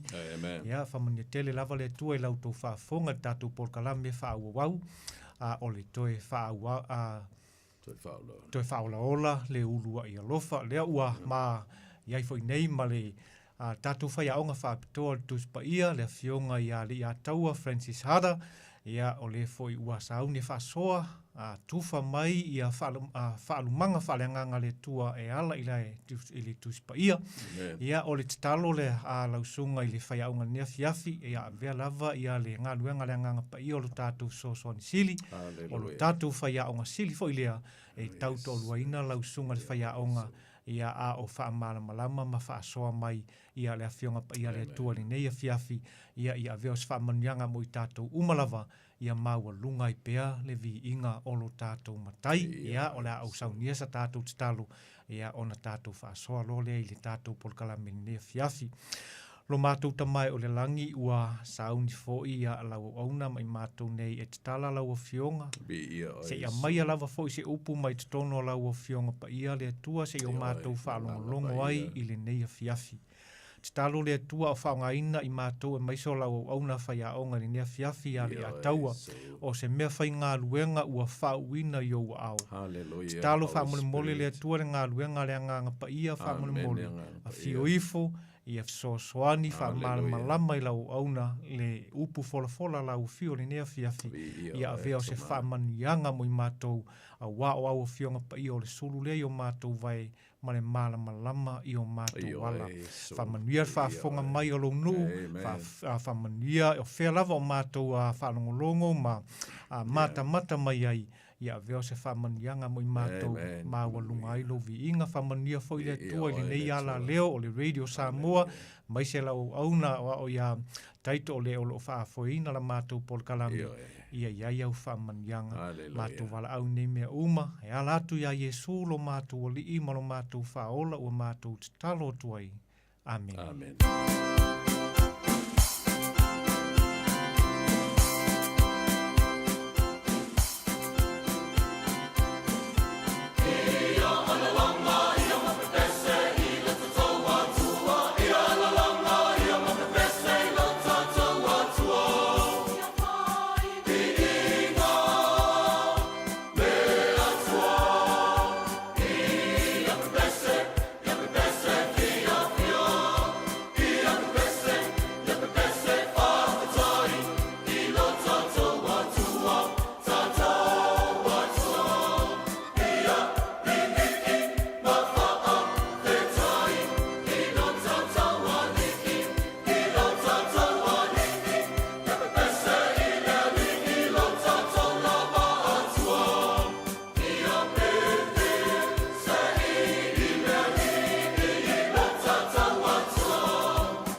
Moni lava na matungo fia upo le nei vi inga. Amen. Tātou te pepese ma vi ia le li. Tātou te vi ia lava le tua ono apa no fa penei. Ma fai ona whaonga ina ai nei ala leo fa penei. Sa le au maua ni aso o ma vai. Ia leo maua fai ona tātou tala no ai le fionga le tua me wha malosia i ai tātou. E so o sei tū. Ia leo tātou mai le tū whalenganga. E tātou po kalame masani fo aso sāta e tasi wha penei, le toi wha aula olo leo lua i alofa. Amen. I le ngā te leo lua i alofa i te tonu a inga, ia leo lua i alofa leo le vāo oe mai, ma lea tua. Ma fuanga nā e whina ngā loe lea tua e whaima o sia whengainga. Ma motu sia tato whengainga ma lea tua, relationship. Now we have to connect again with Jesus Christ. Koe connect kako, koe osit kako whengainga mai ia, tato mai e foi, e pei foi o whenga lotu wha penei. Whasanonga mai tātou mta upu tāluna o toi tu lai mai i re ne vai teimi sa tātou o mai ai le serious le hamata mai lava tātou urua i mta upu no foi nai foi le neno foa o le mana o mia se silio lololangi o Yesu. Amen. O le mana o mia se silio le lololangi, the greatest need of the world is having Jesus in our lives. Amen. E nga so o dola ia malo fat matalinga o le fata oto foi leo le o natia o le tasi na mana o mia si sili lalolangi o le tala le lei e maua le tuspa ia o le atua e ta tau lava la o na tau tala mai le atua e tatu e ala tuspa ia. Amen. A tatu tala noan foi le atua e ala le tatalo a wa fo o Yesu na te taita ia na te maia o ia o le ola e whawawau tuspa ia pa singo i tatu le alo ai le ala o Yesu. E au lava lan tātou whamasani le fionga le tua. Ia ona so e le mara de le si tātou pokalame o le langi. O an mafuanga lea na fio mai Yesu i le lalo langi. Ina ia mau e tātou lewa noa le ola e whaavavau. Sa tātou tala noi nai pe whape i le langi. E le o le fōringo le langi. O le ale winga o le o langa la tātou o le langi. O se o langa e silion manai. Amen. O se o langa silio na mau ele file mu ma fia e whaavavau. Mga o leo tātou fia o le langi. So o leo tātou pokalame le maso on tuanai. O le tātou tapenanga mo le langi. How are we going to prepare for heaven? It's not just important, it's not just a mere talking about there is a heaven and we're looking forward for heaven without preparation. E tau lava na yesi na tātou sau niuninga. Ia mo tātou tapenanga, o le tātou fio o atuida i le langi. O le tātou mta upula nei o le whai unga leo le tātou serious nei.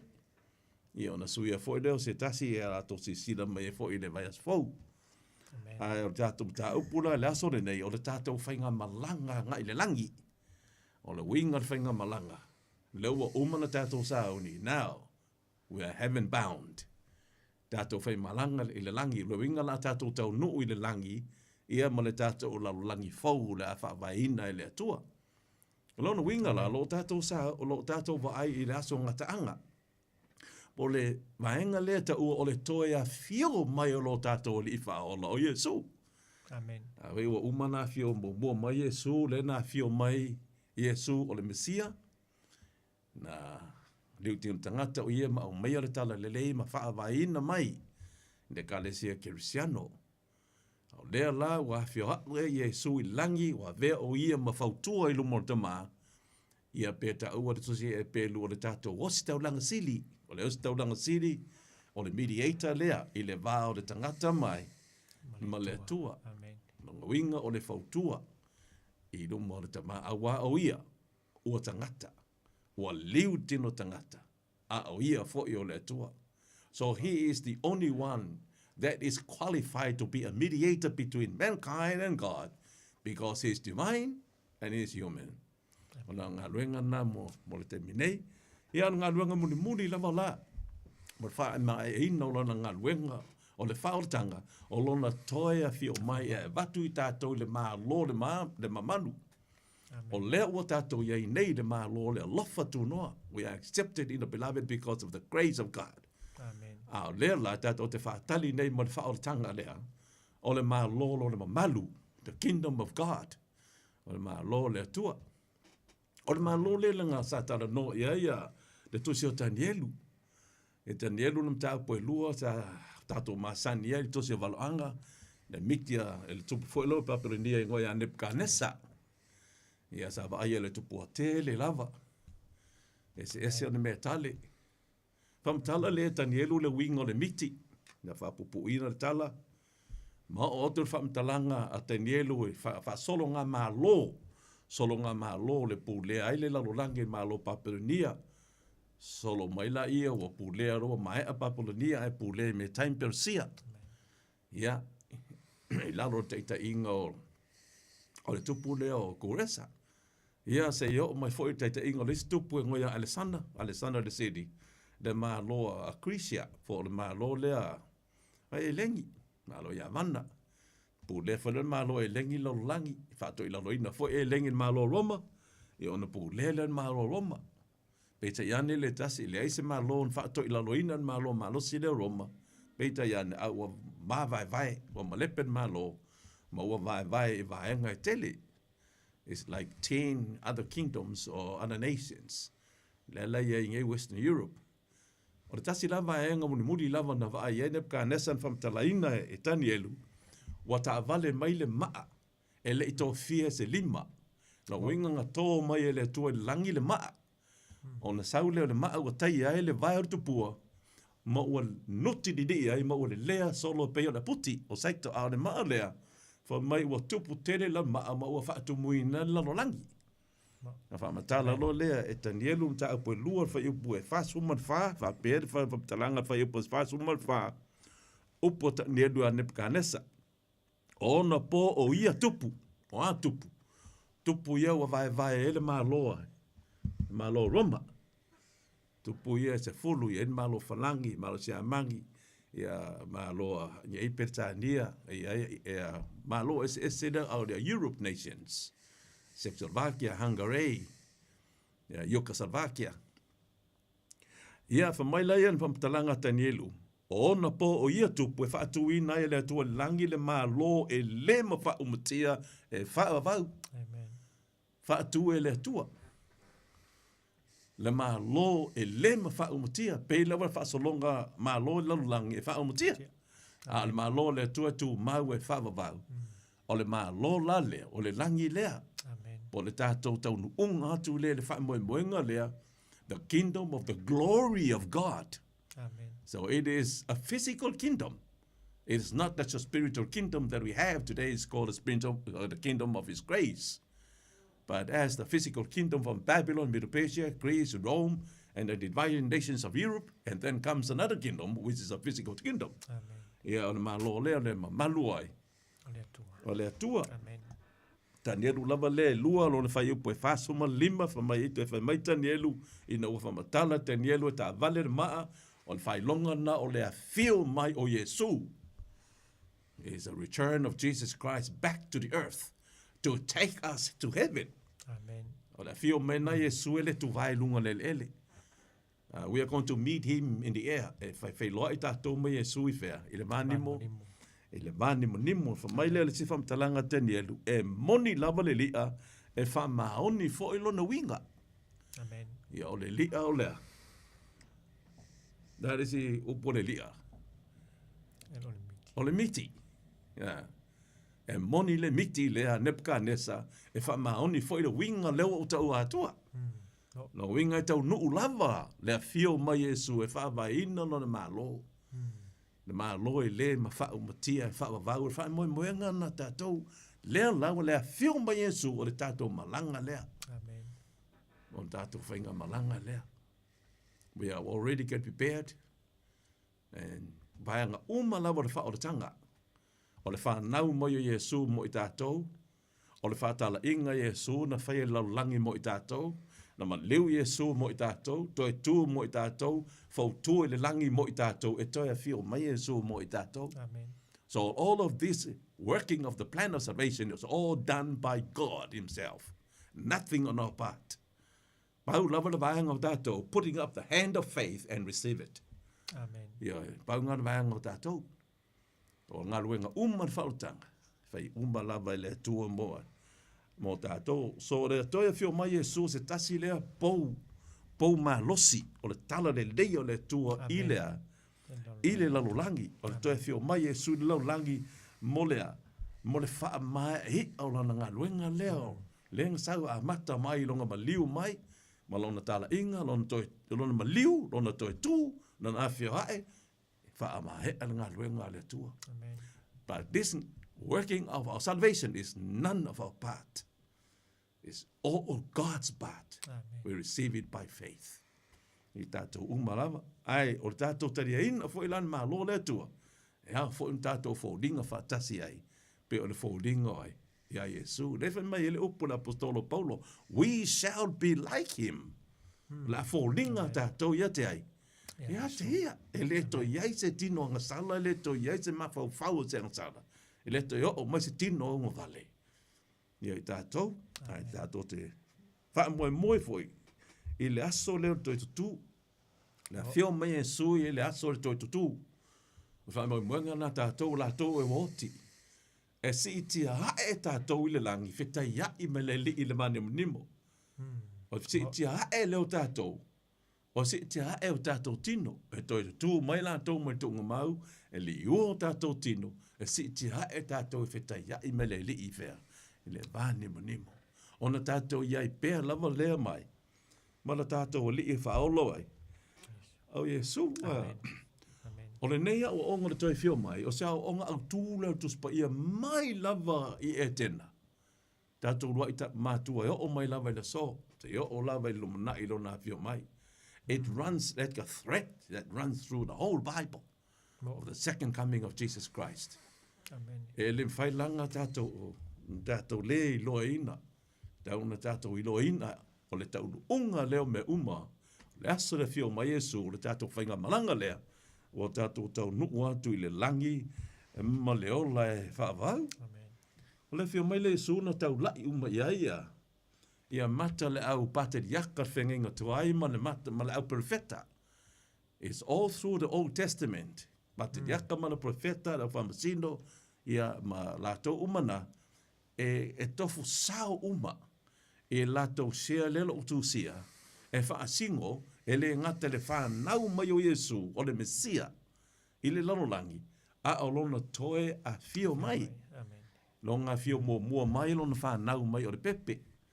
Lona whio whaalua mai, o le a whio mai Iesu, lona tino adult. Lona tino atoa, e ai mena e tātou i lea. I langi ma le ola e whaavavau. Amen. Toi whaafoi i tātou i le parateiso, whaumatia le mā losi, pa le pule anga ale sakangi ale devil nga pulenga le pulenga tato le pule tato le lau tato ma lo no temine ia ave tato i fer ile mea fa mai fu folanga Yesu e tau tato ia me ia wala ia o ia ma tato do mai mo la fa mo le lava la sunga le musu se e vai tawina mai le yuta ta pues fuman fa yuta lom ta boe e falon fa pues fuman fa eu te whālon whai pa suman whā. Mole. Yes. Iuta ta apoe. Iuta ta apoe. E whā whai pa suman whā.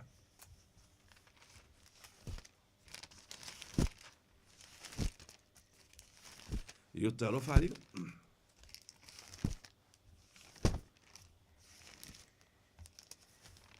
Iuta no whai pa suman whā. Ia mta mua. Ia mua. Ia.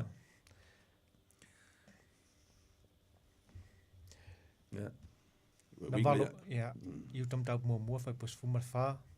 Na valo ia fo i la tau e noka. O le toa fitu lea talu mai ia a tamu.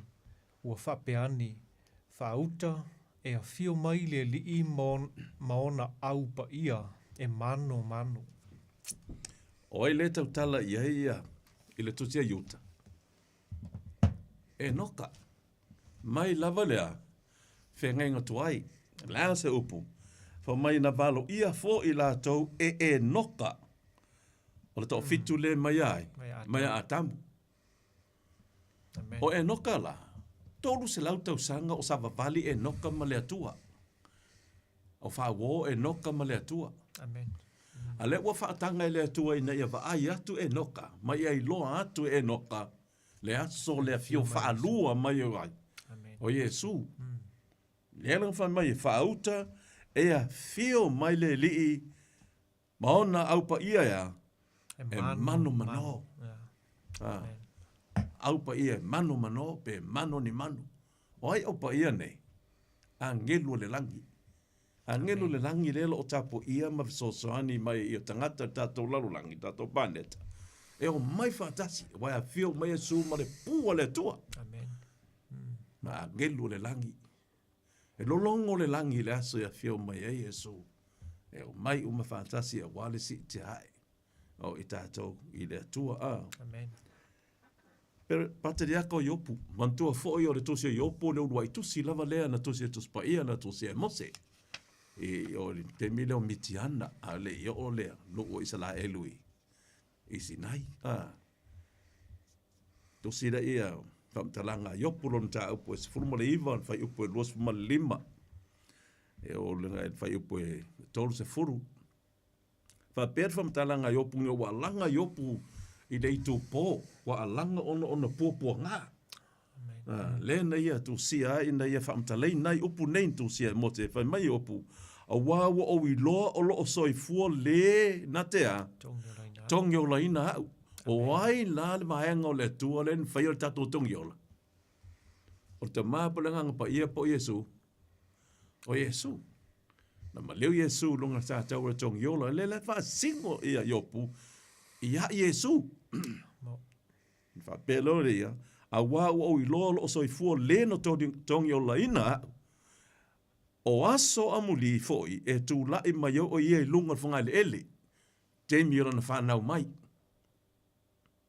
aso amuli le te mi yopu to so lo le fai upo yopu ai o te lo atu le tua i lo ua i lo utino o le ala le me fa me o te lo atu e le fa singo la le opu le yopu ile te mina fa na mai Yesu wa ile va ya yopu ai va ai yopu le aso le to yotu le aso le fio fa lu mai ai o Yesu le aso le fio mai ai o te vai i lo utino o te lo atu o ia mo a ulava amen longo winga ile va ai ai sesi e le o te va ai fo i fa le mafo fau ale vai mo a ulava tino ne va ai lava tino e va ai atu fo i o mata ia te ia amen ai lese tasi mo ka manino upo yopu that the second coming of Jesus is not the spiritual second coming. It's talking about the coming of the Holy Spirit. Amen. Here is talking about the physical second coming of Jesus. E va ai ai o mata. E va ai ai o a ulava. Ai le o se tasi. Amen. Nau pata diaka. O pena foi le pesea. Le pesea le faisalamo a safo a ina o tala no a safo le matautio o le tuo molona siri ese. Salamo e lima sfulu le pesea na a safo mai falamo e lima sfulu fai upo e lua ma le tolu. O lo o popula mai le tua mai siona. O le mea siri ese molona matanga o fie. O lo a fio mai lo tātou o tua wa le tu ua lona si ufofonga. A wai fai mai le upo Yesu lava ia. A ua to te ofo le nei mea. A wa o i lato uma lava i tunga mau lato te whaalongo i loo leo. Loo leo. Ma lato o mai ai lona si ufofonga. Papatalanga foi la apostolo Paulo tusi Tesalonia fio mai Yesu ma le alanga. Ma leo le pu. Ma le leo langi le sidi. Amen.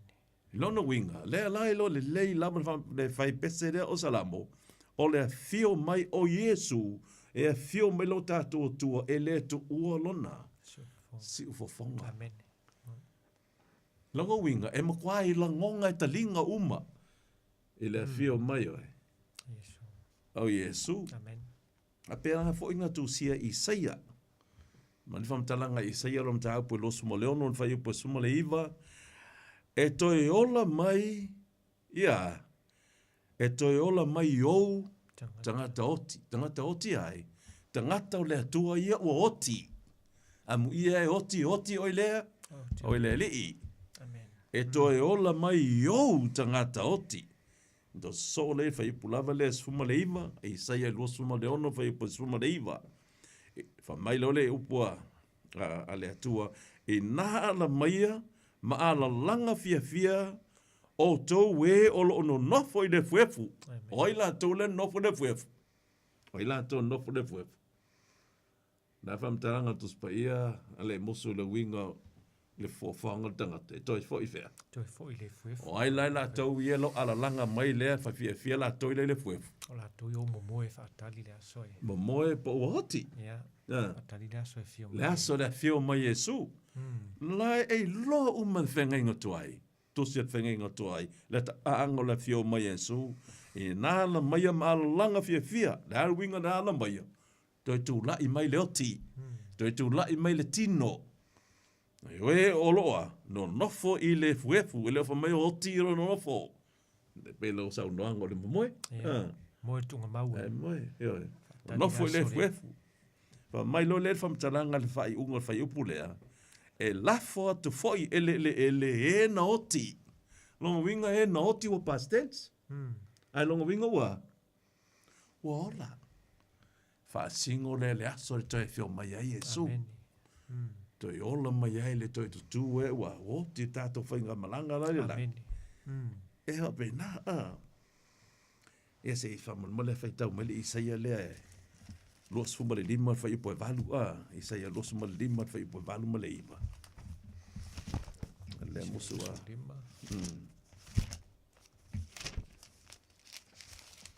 Saia los fuma lima whai upo e valu ma le iwa. Le mauli nei e taitu tusa lava ma le whamtalanga le tusia whaalinga. Le apostolo JUN le na tusia whaalinga. Taitu tusa lava ma le mauli nei e saia lau tapu losu lima whai upo valu ma whai upo iwa se i sau no mai ta. Whai tau nātun mau lea. E wha umatia e ia le oti e wha vavau. E so loi e sea fo i e le lii o Iova o loi mata i mata umalava.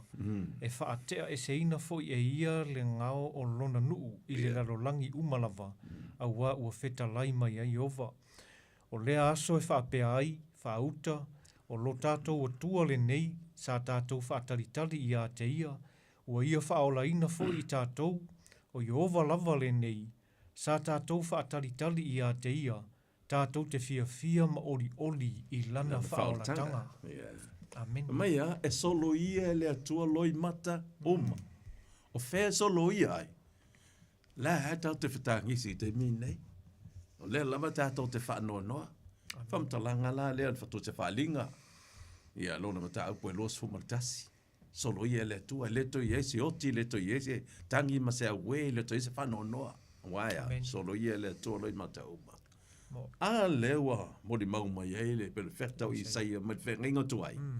Ine i tai lava no o mai tātou whenko. So e ongo se lautau sanga ele i o mai lea. I le whenga fōu. Toi whapea mai ei, la tau ia. Whaauta lo tātou a tuole nei. O ai ngai whasingo iai, Iesu. Iesu leng sautongi ola tātou. Leo toi a whio mai. Whaauta lo tātou a tuole nei, sa tātou whatari tali ia te ia. Krisiano, lala tātou mele whai te minei. O lo tātou whatali le whio mai o Iesu. Amen. Whaauta lo tātou a tuole nei sa tātou whatari talia te ia. Tātou te fia ma oli lana whaola tanga. Lewa whaoleina i tātou te minei. Wa ve tātou te ngata o le maa loa le tua. I le lofa tu noa. Ai tātou te whaatari tali whaola tanga leo le maa loa lona mamanu. The ultimate salvation. Waka kukau ngui whea. I le langi. O le waenga lea o le awala whaola tanga le tua. Tosi foi mana ia lava. Pamtaranga sapakuka, de ainga sapakuka i lana whaalinga le. Whaali e le tua i le toi whio mai e su. Le perfetta leo sapakuka ma le whengenga tuai. Sapakuka lona mata upo e tolu. Ia lona fai upo e tolu, mole, fai tau a tola, vai oe fai upo e tolu, fai upo se fulu. O nge le lava tatou teimi au ili ai. Sapakuka mata upo e tolu, fai upo e tolu e o se fulu. A le la oto tu na nai fai upo. Se sau no mai ta fai upo e tolu, famle mole. Sapakuka e tolu, lona fai upo e tolu.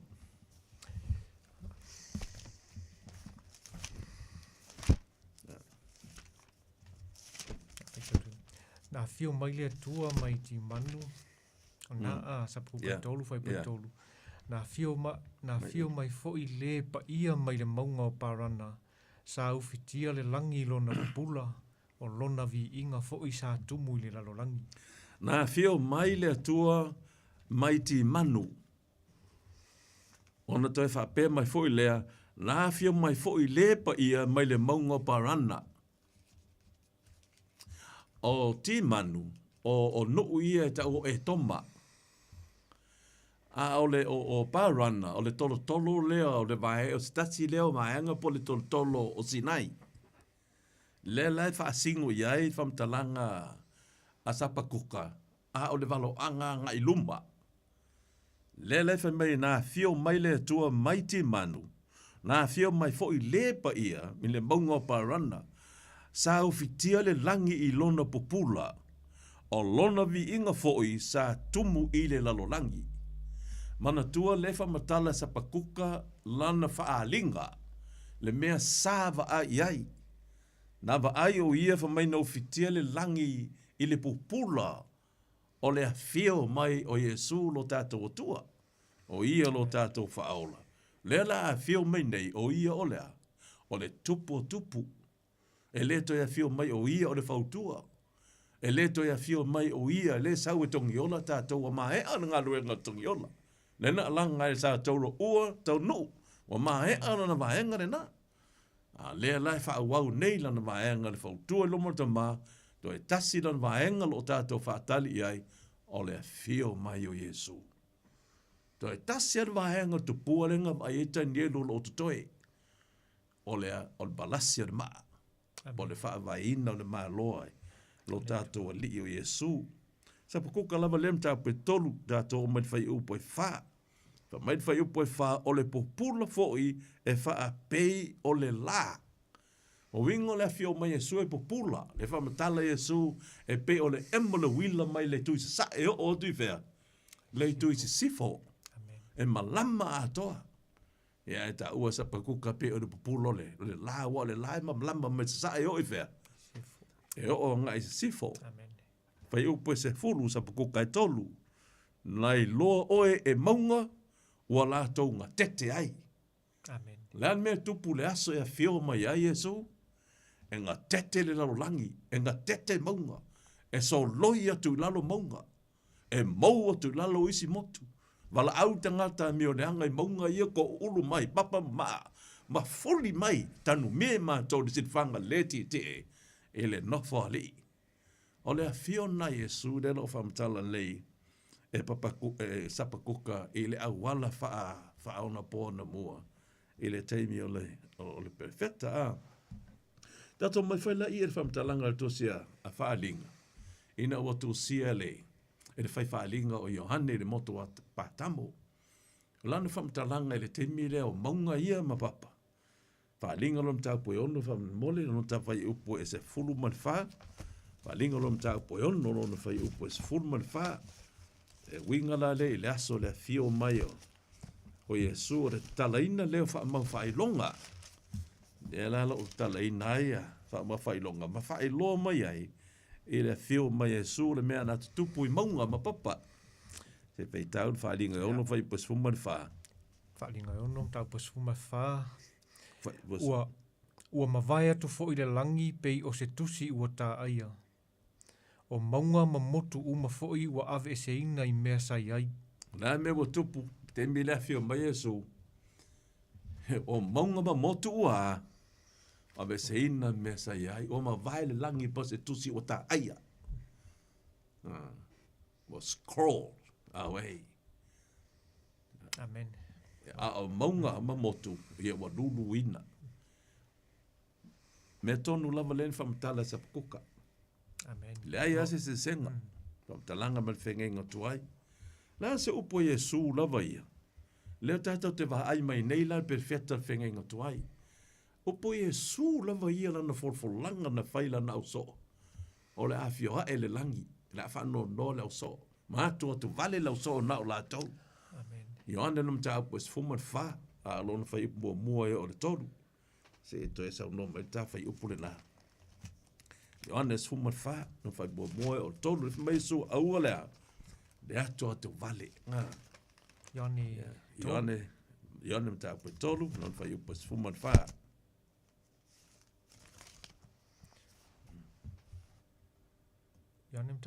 Tolu whai mua o tolu. Whai ta uma, Yeah.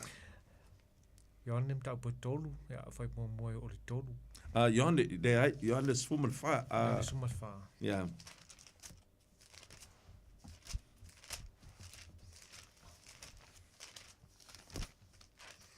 Ioane sfuman wha. Yeah. Nā le whai upo Whai mua o tolu. Whai mua o tolu. Aua le atu tu vale o tau loto. Ia outou whaatuatua I le tua, ia whaatuatua mai fo'i ia te au. Tele mea no nofo ai ni maota o lo utama, ana le ai, pa ua whai atu ia te outou o te alu, e sauni se mea no nofo ai outou. A whai fo'i o te alu ma sauni se mea no nofo ai outou, o te toe sau, o te talia fo'i outou ia whaatasi mau, ina ia iai outou, I le mea o te iai au. O kasi maingo, matango fia le taunu unga lea. This is our real destiny. Amen. Le kako whainga malanga I le langi. Leo whae loa Yesu. Aua tātou te papole. Aua tātou te atua tu vale whainga tāma. Mea o tu tupu le tātou baneta. Amen. Ma le tātou lalulangi o tangata. A meo leanga. La taua. Sos ko inga mea. Aua la tō tu vale. Ai whamaia. Whātou tua ia te ia. Aisea. He holds us with his hand. A wai, tele mena no foi o tau le maota lo ta maa, whele tala no a Yesu. Lalo ni ei polu ngā. O le langi. Le langi. E tele mena no foi. Peana le ai pa ua whai atu e te o tau te haru sa unis mena no foi o tau. Peana le ai o ke whai aku. Wala na o whai atu o na ei ai. A ua alwhesili mena na. Peana le ai pa ua o whai atu ia te o tau o te haru sa unis mena no foi o tau. Yes. Ei ai, o lelo whai mei e alu. Tele me nofo ai. I le maota o lo tama, I le langi. Ona whai mai leo lana opu. O te alu e sa aunis me nofo e tau. A whai lau la ualu sa aunis me o tau. Nong winga, leo ualu sa aunis me nofo e tau. Whetalenga manino le tātou ni whaola. O te toe, sau. O te toe, sau. O lea whio whaalua lea. Amen. Laua uma lea fio mua mai Yesu e ana me de pepe I Peterema. Ai o te toe sau, o sau e a, o te talia foi o tau ia whaatasi ma hau. Amen. Ia whaatasi ma lea tua le mea iai Yesu. Whaatasi tātou mai Yesu le mea iai o ia. Ina ia iai o tau I le mea o te iai au. Amen. Ha. We look forward for heaven. Amen. O tātou whainga malanga lea. A whio mai Yesu ina ia tātou whaataki mai ia. I le langi. I le langi ma le ola e whaavau o lona whina ngalo lea. Amen. Upu whai Yesu ron ma ere. Ano tosi ia. Le whamtaranga o Mateo. Nanga la unga lenga a mata mai mta upu e losu man wha manino mai o wha ilonga I lo ai wo le a lata le aso le a whio mai o Yesu. E leo whamtaranga Yesu le aso e a whio mai ai. Only the signs of the closeness of his return. Ronga whio mai. Aoron mata upo e luas fumalima. Whamatala lo Yesu I e whata oto ngā. E a ngaua tō si da fia whata oto fo I leo le o le whapiponga. Mai la tō whainga ngau atu lea. Le whapiponga. La tō na sauni. Tau pou na sauni. Na tō I lea. Le sauni. Le laifa mai Yesu. Amu ia le matahala. Amu ia le nofo sauni mta upo lusu lima tosu matasi. Whamaile whamtalanga Yesu. E saula ta li o tangata I lona. Mamalu. He is not going to come secretly. He's not going to come in a manger. I le whale o mangu. me le se mamalu, le loak se mamalu a whenua i Yesu, le loak se mamalu o tau mai Yesu i runga o le sa tauro. A lea lai whai mai o le a saula ta li o le tangata i lona malu. O le o ta ue Yesu le upo ta li o le tua. A la ta le tangata lea e whai i eile lalolangi. I le taimi na soi fua ai Yesu. O le tangata le na e toe sau. Now Jesus is not going to come spiritually. He's going to come as a man. Amen. O le tangata. Le ata li o le tangata. E le ufa mai o le ata li o le tua. Le le ta ua Yesu. He's going to come as a man. Physical body. Mai la ia. Ila na whamtalanga lea. E saula ta li o le tangata i lono mamalu. Ma le au angelu whaatasi maia. Amen. Ona ti ai lea o ia lona nofo ali mamalu. A whea le na whamtalanga mea ngale sa la unga mai e noka. E noka lele fitunga o tupulanga mai te mio atamu. Ea fio mai mana mano ana angelu.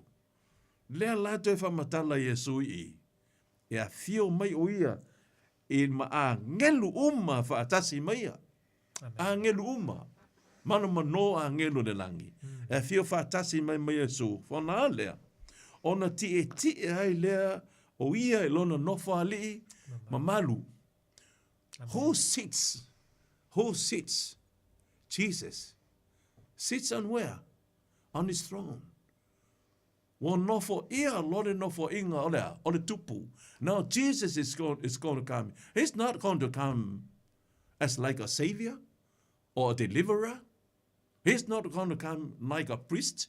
He's coming like a king and a king of kings. Amen. E fio mai ole tupu. Lele ta ua i. E fio mai ia i lono malu. Nga whamailo ria ti o ia i lona nofo ali. Nofo ali le i lo ato e mata. E mamalu. So we can see it. I say, ono Yesu o le tupu. O le tupu le atu lau umalava. Amen. Mea umalava o iai le langi male lalo langi. So se mea lava. Lea la wafio mai, he comes with great power and great glory to receive his subjects to the kingdom of God. O ka kou ka ngako lea, ma lo le tua. Amen.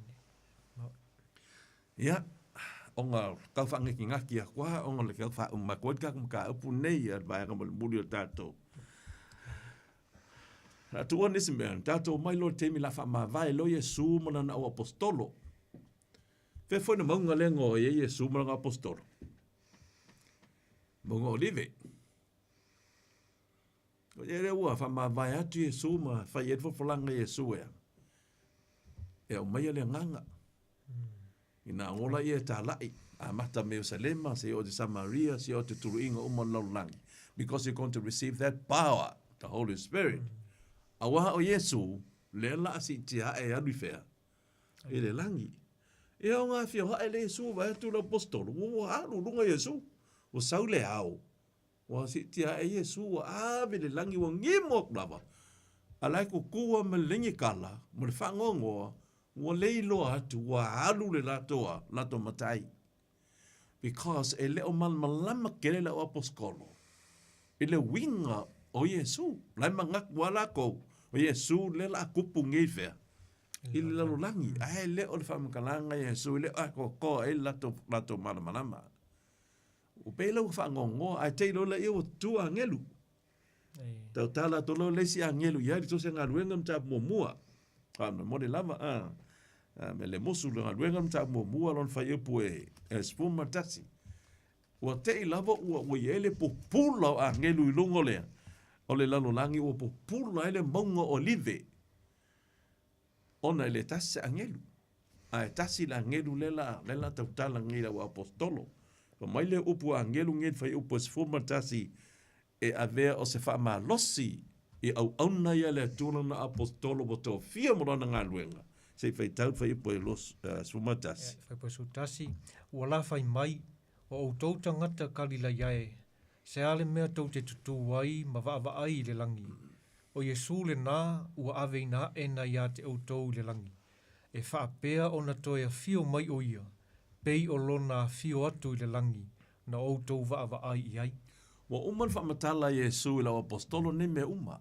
Ameni. Ai le o I hai le mafo faura apostolo. Le o to tu mi ama vai le langi man fa no no. Sen mai le tua na angelo. Angelo le to fa matala ia ia o onga Yesu na fa ia. Sen me to ti tu ma vai le langi pe on to tanga to le fa mo mo. Le fa mo mo. La le tali. Fa pe on fa lailo to li ia te to e fa pe. E fa pe ona toe a fio mai. Opu mat whengenga tuai, opu mat whengenga fau. Amen. Wha pēr lona toia fio mai, o ia e pei o lona fio watu. In like manner, in English. His coming is like manner as you see him going up. Amen. Wha pei o lona fio mai, toi whaitau maanga lea, wha pēr o na toia fio mai o ia, e pei o lona fio atu I le langi, no o tau wa va ai ai. Va ai fa le nganga lo apostolo le fio a Yesu. Penga va ai ele mata. Martino. Amen. Va ai tino. Va ai le tino, va ai mata. Moli maunga yopu. Au iai e o yona poponga. Na langa ele po. E va ai yo nei mata. E va ai lo nei tino. Wa ulava. Ai le o se tasi. O lea la. Lea lau fola mai a ngelu. O tudia mai ele tua. Ina ia wha maa losi ai, wha roto tele ai, ana au auna apostolo. O le atau aver ngā luenga ai. A Yesu. Amen. I loi le lalo langi. Ma fuanga lale nā. Lea lau wha matala nei e angelu. E toia fio mai Yesu. Upula vai Yesu tu se wharinga.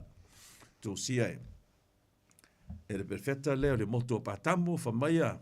Ia wharinga lam tāpu mo muana wha ipo fitu wha auta. O loo fio mai ia mahao. Wow. Upa a ngelu. Wha pei no tau wa ai o a fio hae o ia wha penalo na toi fio mai.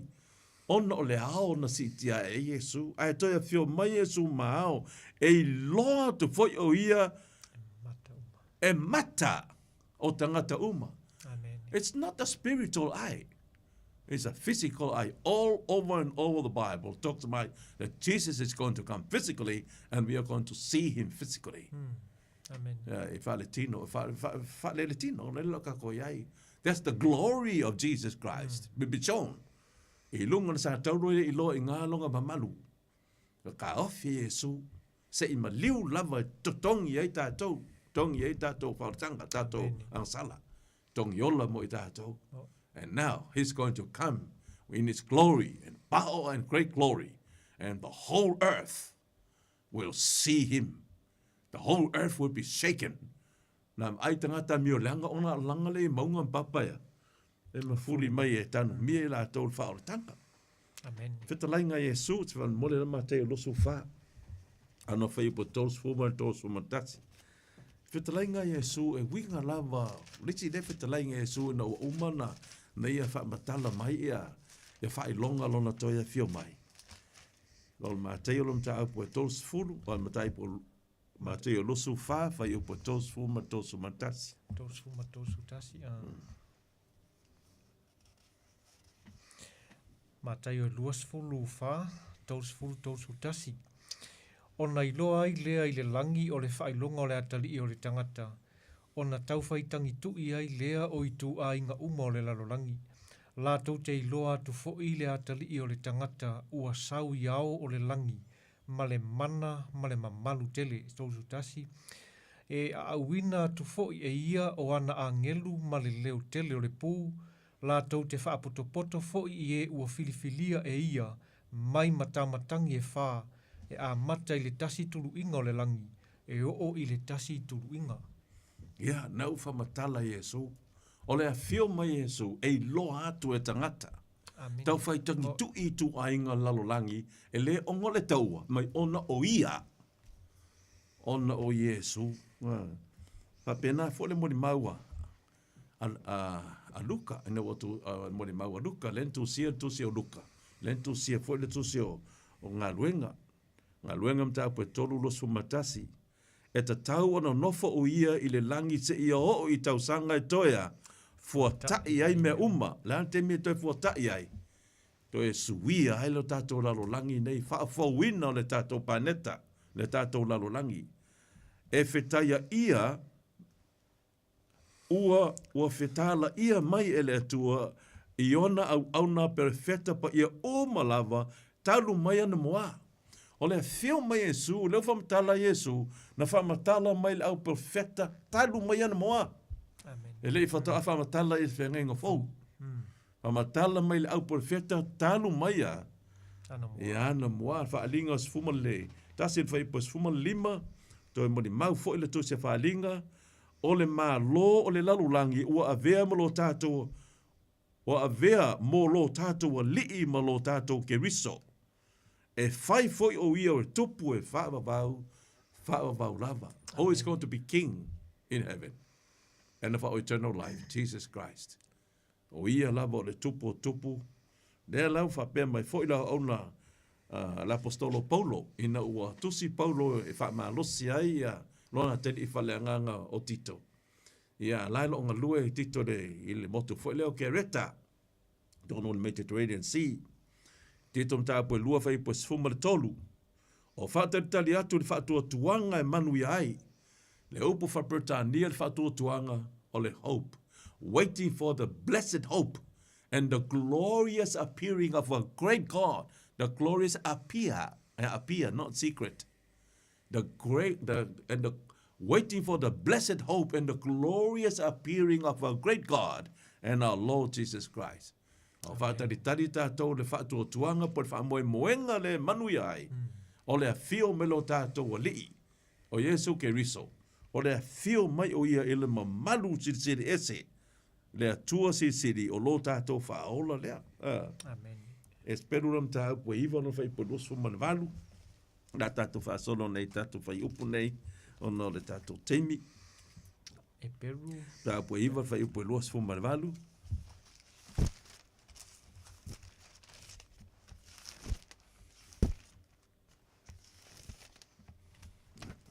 Peru tau po iwa, alon whai po e... Luas fumanawalu. Luas e furu manawalu. Na whapea fo i ke riso. Ia lelo whai tawina wha... Na... la wha... Po mai lalo. O le vaenga le whai upu lela o ngā tātou teimi lela wha pupu ai. Ina ia awe nā e anga sala. E le to e whio mai awe nā e anga sala. Ina ua awe nā e anga sala le tau tele. Ai fa mai e whaali foi o ia ia te ila tau e a whaatari tali atu ia te ia e lona fo i whaalua mai. E a? E whaali. E whaali o ia lona fo i whaalua mai.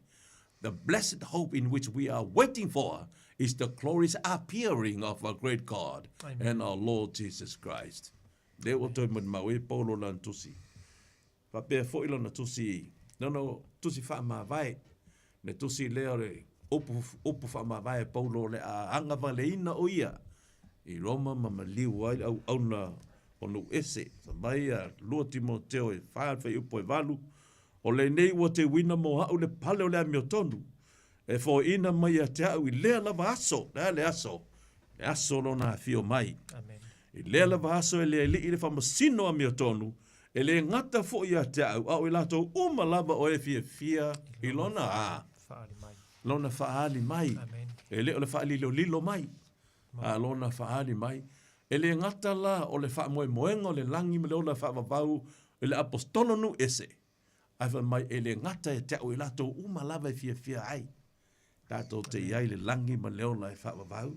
Mo mozara ni e whaavai po sfuma le ono suma fitu a wai a fio ifa me le langi lea li i lava. Ma le alanga, ma le leo le angisiri, ma le pua le tua. E mua fo i ona toi a. Tū mai o e ua, hoti o ia. Ke riso, ia fio mai ma le alanga. Leo angisiri, ma le pua le tua. Toi tū, re aso e wha moe. O le au ke risiano, wha i po sfuma le fitu. Ona wha fua se i leo, ona ave na e o i tātou e ola matutoi. Nā tau ia, ele i o ele oti. Wha tase mai la tau ia sa oti. I ao. Ina ia whetai hai me le li le wā nimo. Ona tātou whaatasi pēa lava lea malea, li. Dea lo tala noa ne i le fio whaaloa mai Yesu, le Amen. parousia, e whitai ia i mele li. Mo. O le aso e ngongolo tele, o le aso e whaai ai, o le leo o le angir siri, ka o le blast, o le phone le nganga e lengi, like a blast of the trumpet. Leo tele rona fio mai, e le tu ua lona si ufufonga, i lona fio mai. Amen. Tatu whai, wi u lea tu se whaalinga. Tu si lava lea whaalinga, lea whaasino ia Yesu. Mai le whaalinga lea, le upu lava Yesu.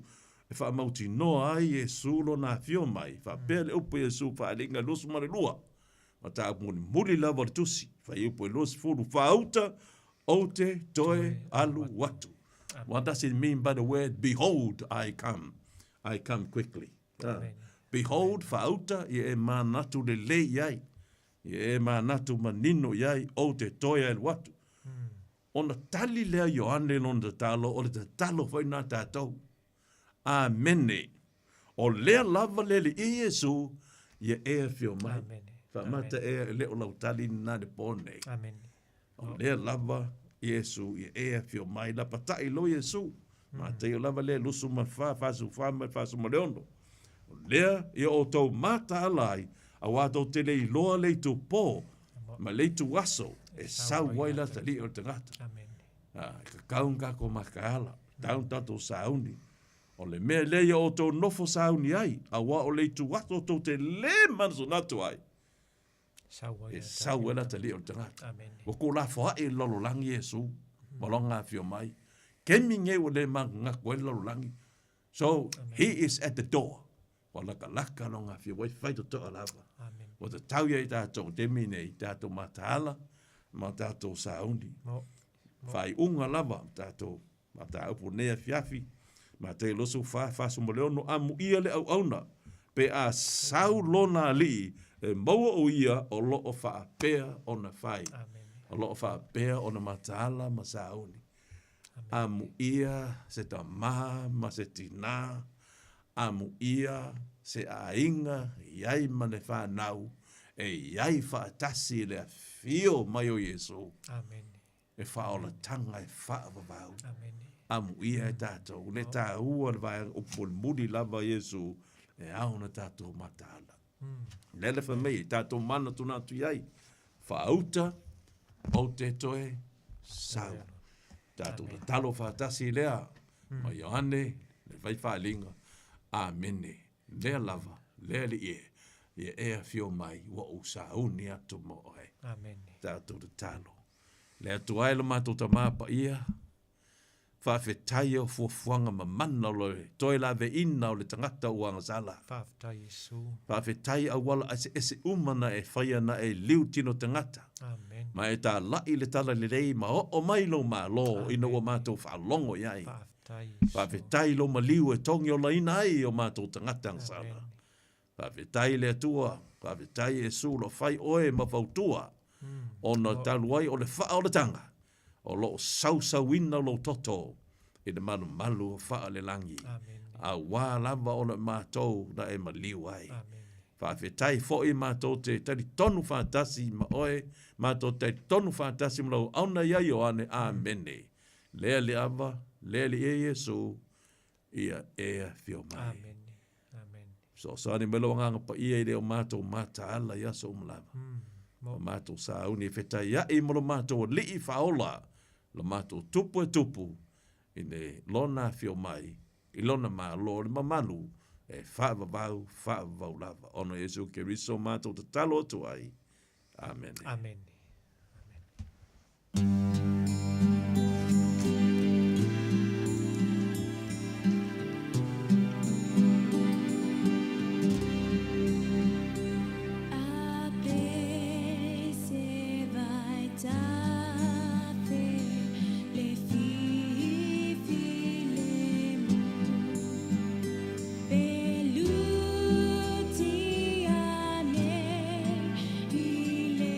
So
Mario Sangala Sisters, io e whamalosi e tau ne taua, whamai atu e le tātou Paul Klame, pēr wapura maro le tono utoi whaonaola, leulua i alofa, tepena ina e le sunga pepe au malo lo, sunga ana i a taua Francis Hada, ia pe po sunga to ina ia le musu, mua ulu lei, mori whamanoma whaptai, ia na au ona, ia mesea o le nepo i pō, po muri fo lea o le sunga pepe au mano lo ia ni a tau Francis Hada ia o la sui mai fo nisa la penga wenga ai fa tai le tua o le pa nga ino la penga wenga ele motu lava su ia i mai ia wala ma pa o wina fola ina o le tala le so keriso mori fa maro fa tai na ia tau pe po ia le mosu mo nei port pe nei no programe ia manuia leo atu i lungo ala poi le ali i le roa so i fua, mi fo i mana o longa,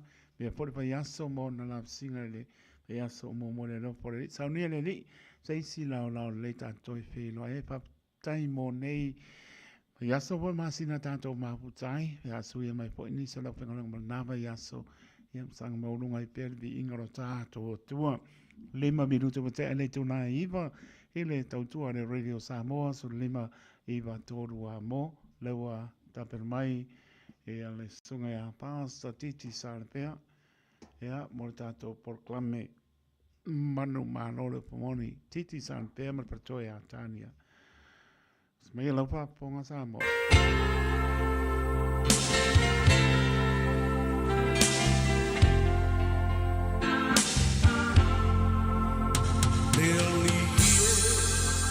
Ia tatala lau whaalo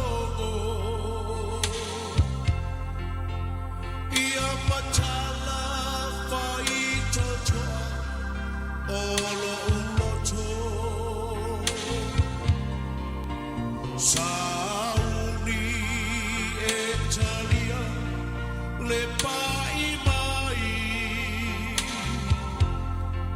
O lau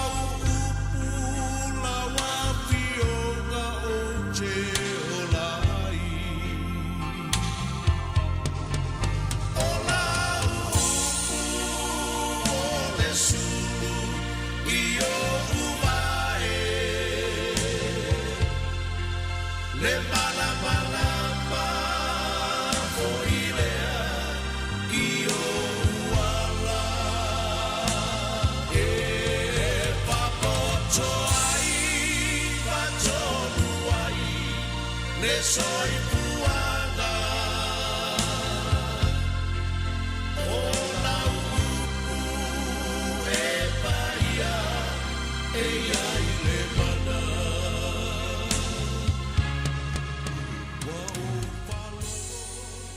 Thank you, Jesus. Thank you, Father. Wonderful Savior. Hallelujah. Hallelujah. Hallelujah. Hallelujah. Hallelujah, Lord. We worship you, Lord. Au dia mai fo le nea fiafi. Tamaha. Whawa wino le nei Paul Kalame lo mātou watua o le hawa noa o le whaitu toana. Te talama tā pēna ma whatanga hine la wa fio.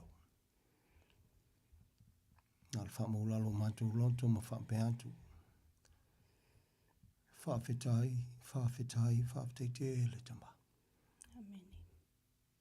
Wha whetai te le lo mātou watua. Praise God.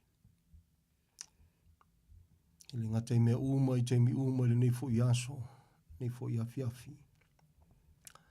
Al wha whetai si i ata mao lau whaolatanga ato toa waumo na tampena i lungo le santauru. Mantu wha whetai ala upu lo ola, o lo nga lue e le fo i fua e whababau. Amen. Mantu wha whetai e leo nolu wanganga ba i ala so swan siri. Praise God. O leo lo a fio i tutonu alau whanau leo lo lima taita ina hau tangata. Ia la tanu mo lo vienga. Wha whetai ala nea fiafia le fo i fua i so se Samoa le whalongo. Amen. Pe le teria nisi te mala upu moni. Mātou te whawhetai a pēr lau a whio molo mātou mautino, e le fo I fua inisi.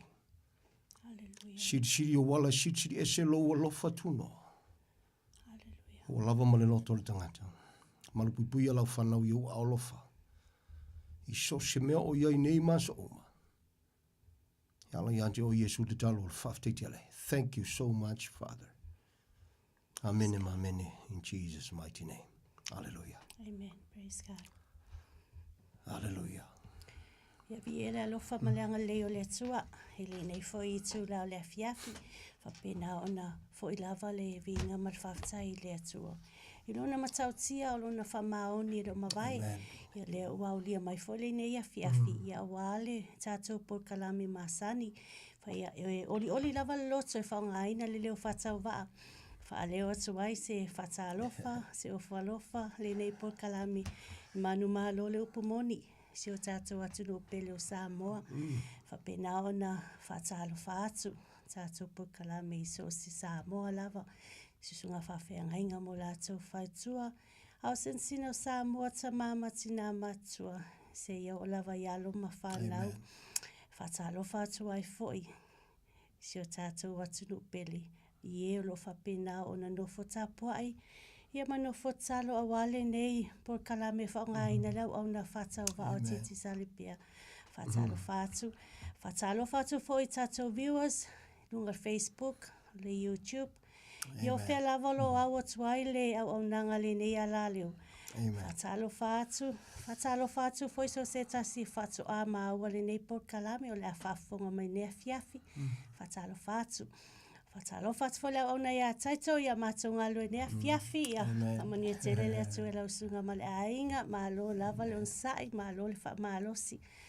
Ia whatalo whatu fo le au so le nea fiafi ia taitono o lo nofta po ai mai. Samoa, Australia, ai mai se New Zealand nei. Malo le nofo tapo ai, malo le alofa I le atua, malo le ola whatu atua I le atua.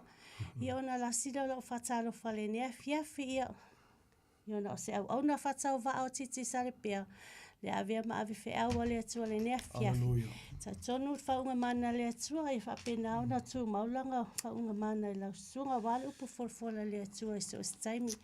Whamanu ia tele le atua I lau sunga ia e mai se fore whafonga anga si o tātou atunu pele o Samoa.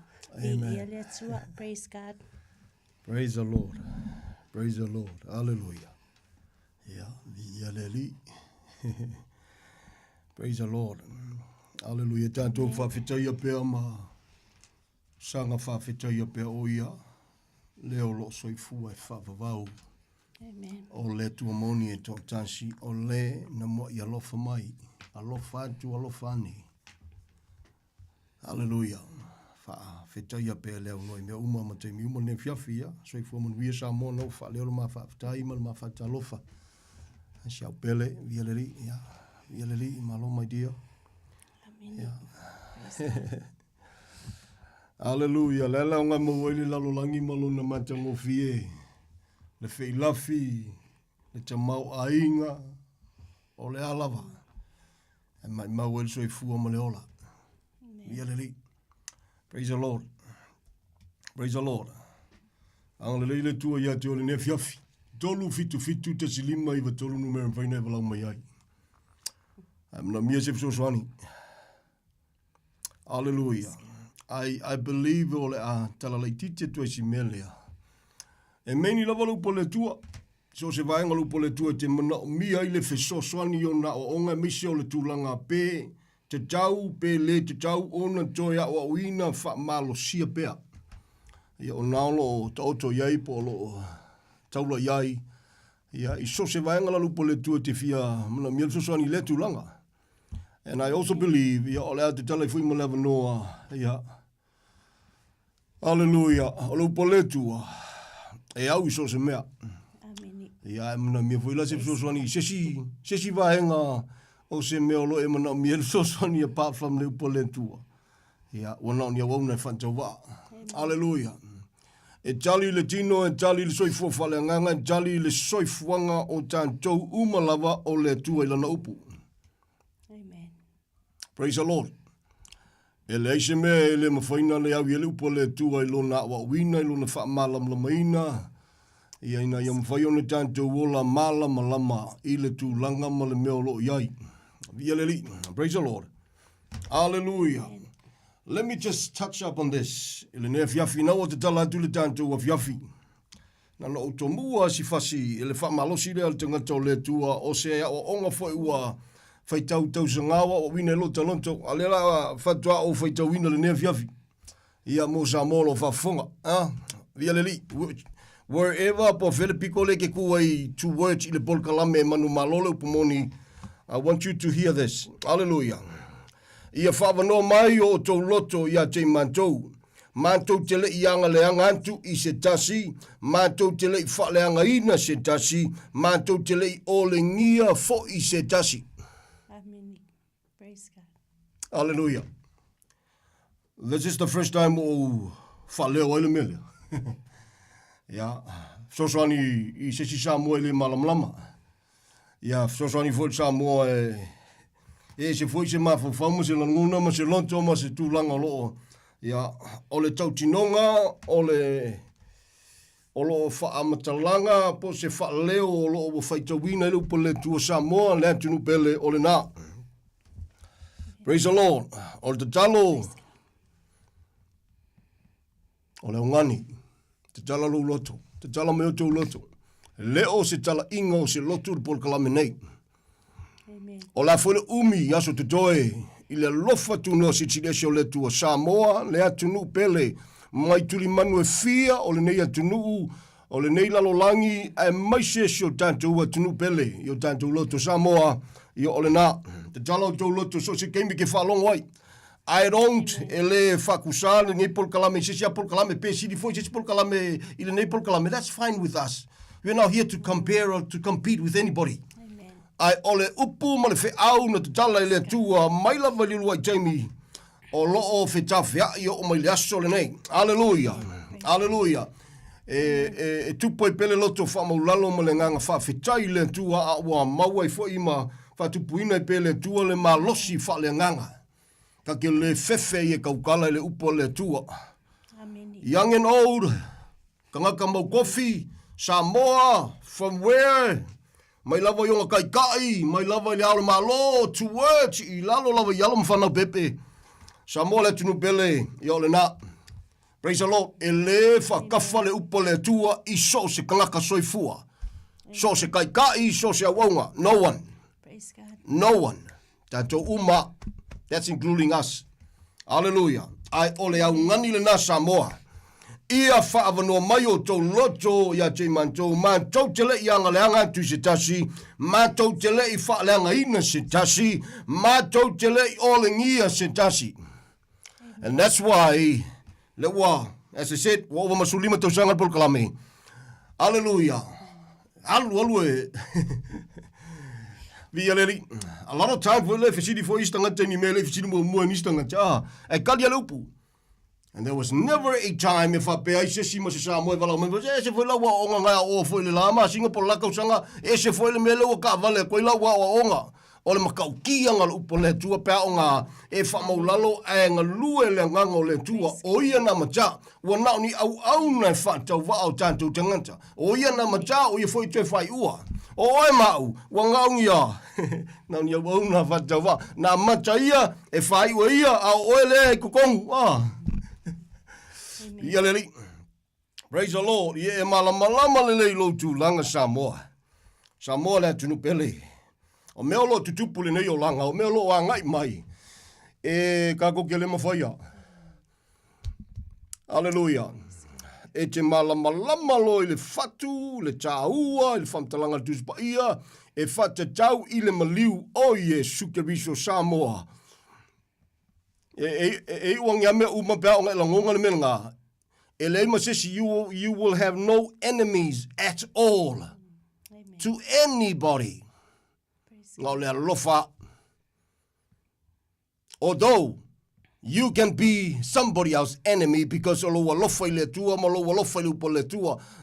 why ya lainga ave oi ma enemies o iskangaka. To some of them, ole le malamalama, and to some, yeah, o ngā luenga whaia inga sa gangi. Pe ona ta oli foi ta te tau tino e tusa malupo le tua Santani, mātou te le vālea iau tonga fiti Samoa. O le upule o la foa, o le kaua e whaale nganga i le whaale tino. E le malamalama la Samoa e ko anga le loku, ale ku Yesu i whafo le olanga. Only to those o salamo moni mataria Yesu le olanga, e la tu te langona ina le mele au i tau te langa titi. Le ngate le fiafile nei, te le aso mawai, mani aso te toe tu sai malfina ngalo alofo le tua. E leo se tala inga o se lotu Samoa le atunu bele. Pe ona watu le whaasoa ma le sfosoani, le mele anga ita tōm tōm tautia, e ma tautia. Aleluia, e le ma whai ka kounga ngasuia. Ma kaukia. O le alofa foi nana tupu i loto i le teimi le teimi na tupu i foi le ia se tasi au auna, se tasi au uso fai fe au ia. Hallelujah. I'm not going to mention the name of the brother. Yeah, ai via le tal sia foi ia fa fonga tanto por kalame ia pongis foi por kalame via le ina ua yele langona fa pena Samoa ia sa ia fa leo le tulanga. I think it was back in 2021 I think. Samoa lena fai ke lo ke le Samoa lo nga me pe walu nga fa silanga foi le o le aso le e fa ia le e fa popongi mai Samoa e manga o e ko foi Samoa le benga ia e manga o e ko e le ko vesi mo me fa pe o le aso le o mai le tu ka ko kang popongi mai. That is totally wrong. Ke le lopo fenga sa o manga me. Why? E lema vai o ko e mai le nga pa io le tu se me ko fa single kus pa ia. Amen. Ka sia e fa fonga. Fai tete ata to le melo le mo le oso le mongi oso Bride of life. You know, it's very dangerous, Bi ia le to so mai lalo. Te le yo tato so au na foi en nisi foi was well-known preachers, makukua ko inga ia pa ka ko si la via uma.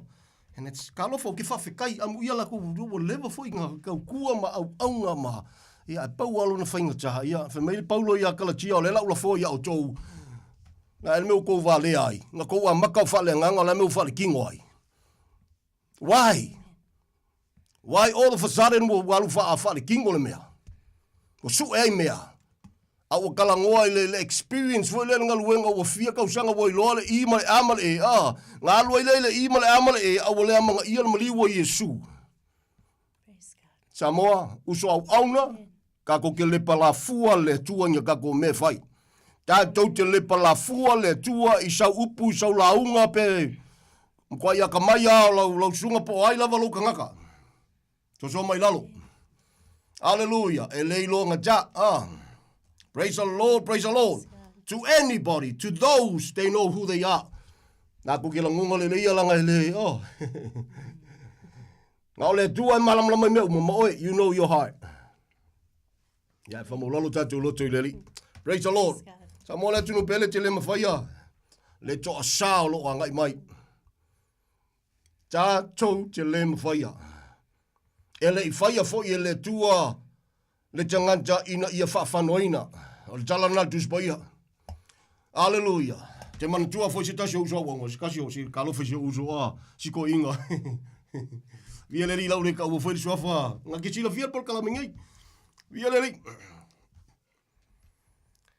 Ngai tau sanga fu mawai laku ko inga malanga kusi o kosi ako laku ko inga ka la ia ko foi langa Yesu. Ia ala mea langa o ka alofa ke le ko inga. Ia ola nga. Pingi, a mea lau alanga sunga mai ia. Aua lau talo Lau talai, Langa alofa o le tua. Lau talai il mena. Al mea la whinga ka ialu sa nguanga langa sunga mai ia au. Lau sunga titi. E pāwan me lo ka lai ka ngaka. E malango ka lai ai. Ia wo mama. Pe alu alai seori ke fia. Nang lau mang whaila o ngalbuanga. O whalonga koe le sau nguanga si ko inga pe kalo whai. Le whai kaus ko inga kuspaia. Hallelujah. Ati koe whai lau sau nguanga mai. Lau sunga titi ei. Hallelujah. Pe alu alkanga se oli pawan me o monga o kala. Iau ke fia. Lau o monga whai lau alwenga. O whetu le si toi na si uso. ku uso, soli, ia, si whafonga mai a whamon e whawhea, e mawhainga fia pia whapea, le whamel kuspa ia whango le tua le oti o te ngata sala. E ke fia lai whango le tua, even though le fia le tua le ngasala, a wo ka ngaka sala, la vai whango le tua le oti o ka ngaka sala. Nga posu ko inga. Nga posu o uso mai yo. E mau whapea, lau sunga titi, e mau whapea kuspa ia whaku. Lau sunga, e iai. Au ke le ka ua kua, alu lau sunga whai kau, au ke vai a koe wheo lolo kusi, e ke whenua i malau a koma kusi. Samoa le tunu bele, peno o tombua le nea fiafi. This is a very first time o quoting ai le maulea. Au ngā mo e Samoa. O le whaatonga o le au ngani e leo se tala ingo se lotu, whaavanoa mai tōu loto. I'm not here to compare to any other sesi apol kalame lungo le tio, po whea lava. But we are different. O le wala au o le tua mo Samoa. Le kalakala ngoa koe ngei au aunga whaatau waa Samoa. Hallelujah, Lord. Whawanoa mai tau loto. Ma tau te le yanga leanga se tangata soifua. O te le whaleanga ina se tangata soifua. O te le olengia se tangata soifua e tasi. O tau o te whaatau waa. Ma tau te whaatau waa Samoa. Ai o le whaau o le tua wai tu ina mai. E tu sai malana wala au o lua whemal whana whale le tua e whaalinga tu tele e lua. O le lava e fulfill la menga. Hallelujah. Hallelujah. Praise the Lord, praise the Lord. Makau kia ia. Ia pēna taua, ta te le whai ako e kampea, po ai lava walanga i fwoi lisi fwoi au whai whalinga. Lau whai miki. Ia au nei ngalo. E lema whainga koe mai e le nganga pa io le tua, se whe au po se miki po se whalinga to anybody, e leo ngā kasi male upua le tua. Amen. Ha? Tātou whamaulalo i lumo le li. Nā o te tala atu le lai ngai a whaiwa e fia wa e le manga o e koe pa o se mea. Ie sidi fwere ngā, kauwhi se mea ngā. Alleluia. O loua whata mala malo manatu malo. Mapolotu. Malo le so mai lalo ka koe whakauwa o le tua i o le tua pa ia o na o ia tali. O le a misia i o e ia manguia i ki whalongo ai. Even though o se whamkalanga o umanga e whalongo momua, even though o se mau o umanga e whaikawinga momua, aonga lua le tua, o le taimi o le whaau le kalangoa kuai, na le whawhitaia i le tua Samoa. We don't know po lale umi. Tatu te leiloa. Ai o le lofa tu no le tua sitsi dese, ia o le naha. Na le whamaulaloa, leo se tala ingo se lotu. Tatu whamaulalo i le tua, Ona manga ia po Yesu ngalafo, e lo to la langi o to so muni pe au to felfani. A lona fainga jala le mea, o le felfaninga, e le fuafa pe langa ka ku ke loku fakasi, pe ka ku ke ainga pe ka ku ke ngu no fe ma Yesu felfani pe no o lo fatu fen fa le lo fo le tu e lunga i le lalo langi anjo. O lunga ole San Jauro. Amen. Ale fa vai ala lunga San Jauro se felfaninga so se ainga, se fala pokonga se kalesia se ngu se la fanga whatever. Yeah, my mauli Jamie. O geika. That is the truth. Amen. My mauli Jamie. So soni le tua ia te ole nefiafi. Hallelujah. Tolu fitu ta sidi mai wa tolu nume mwaina e. Fiso tai mai ai. Hallelujah, hallelujah. Praise the Lord. Thank you, Jesus. Fatalo fatu tatu wal au. Talofa. Malo sufu mo mo ngi mai. Ma ni vo falunga.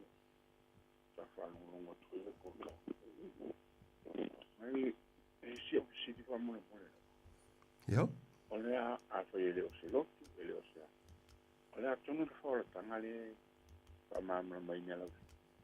Penale maliwa Yesu ke visole te la mai nei na ia. Talie tanata. Ja, okay.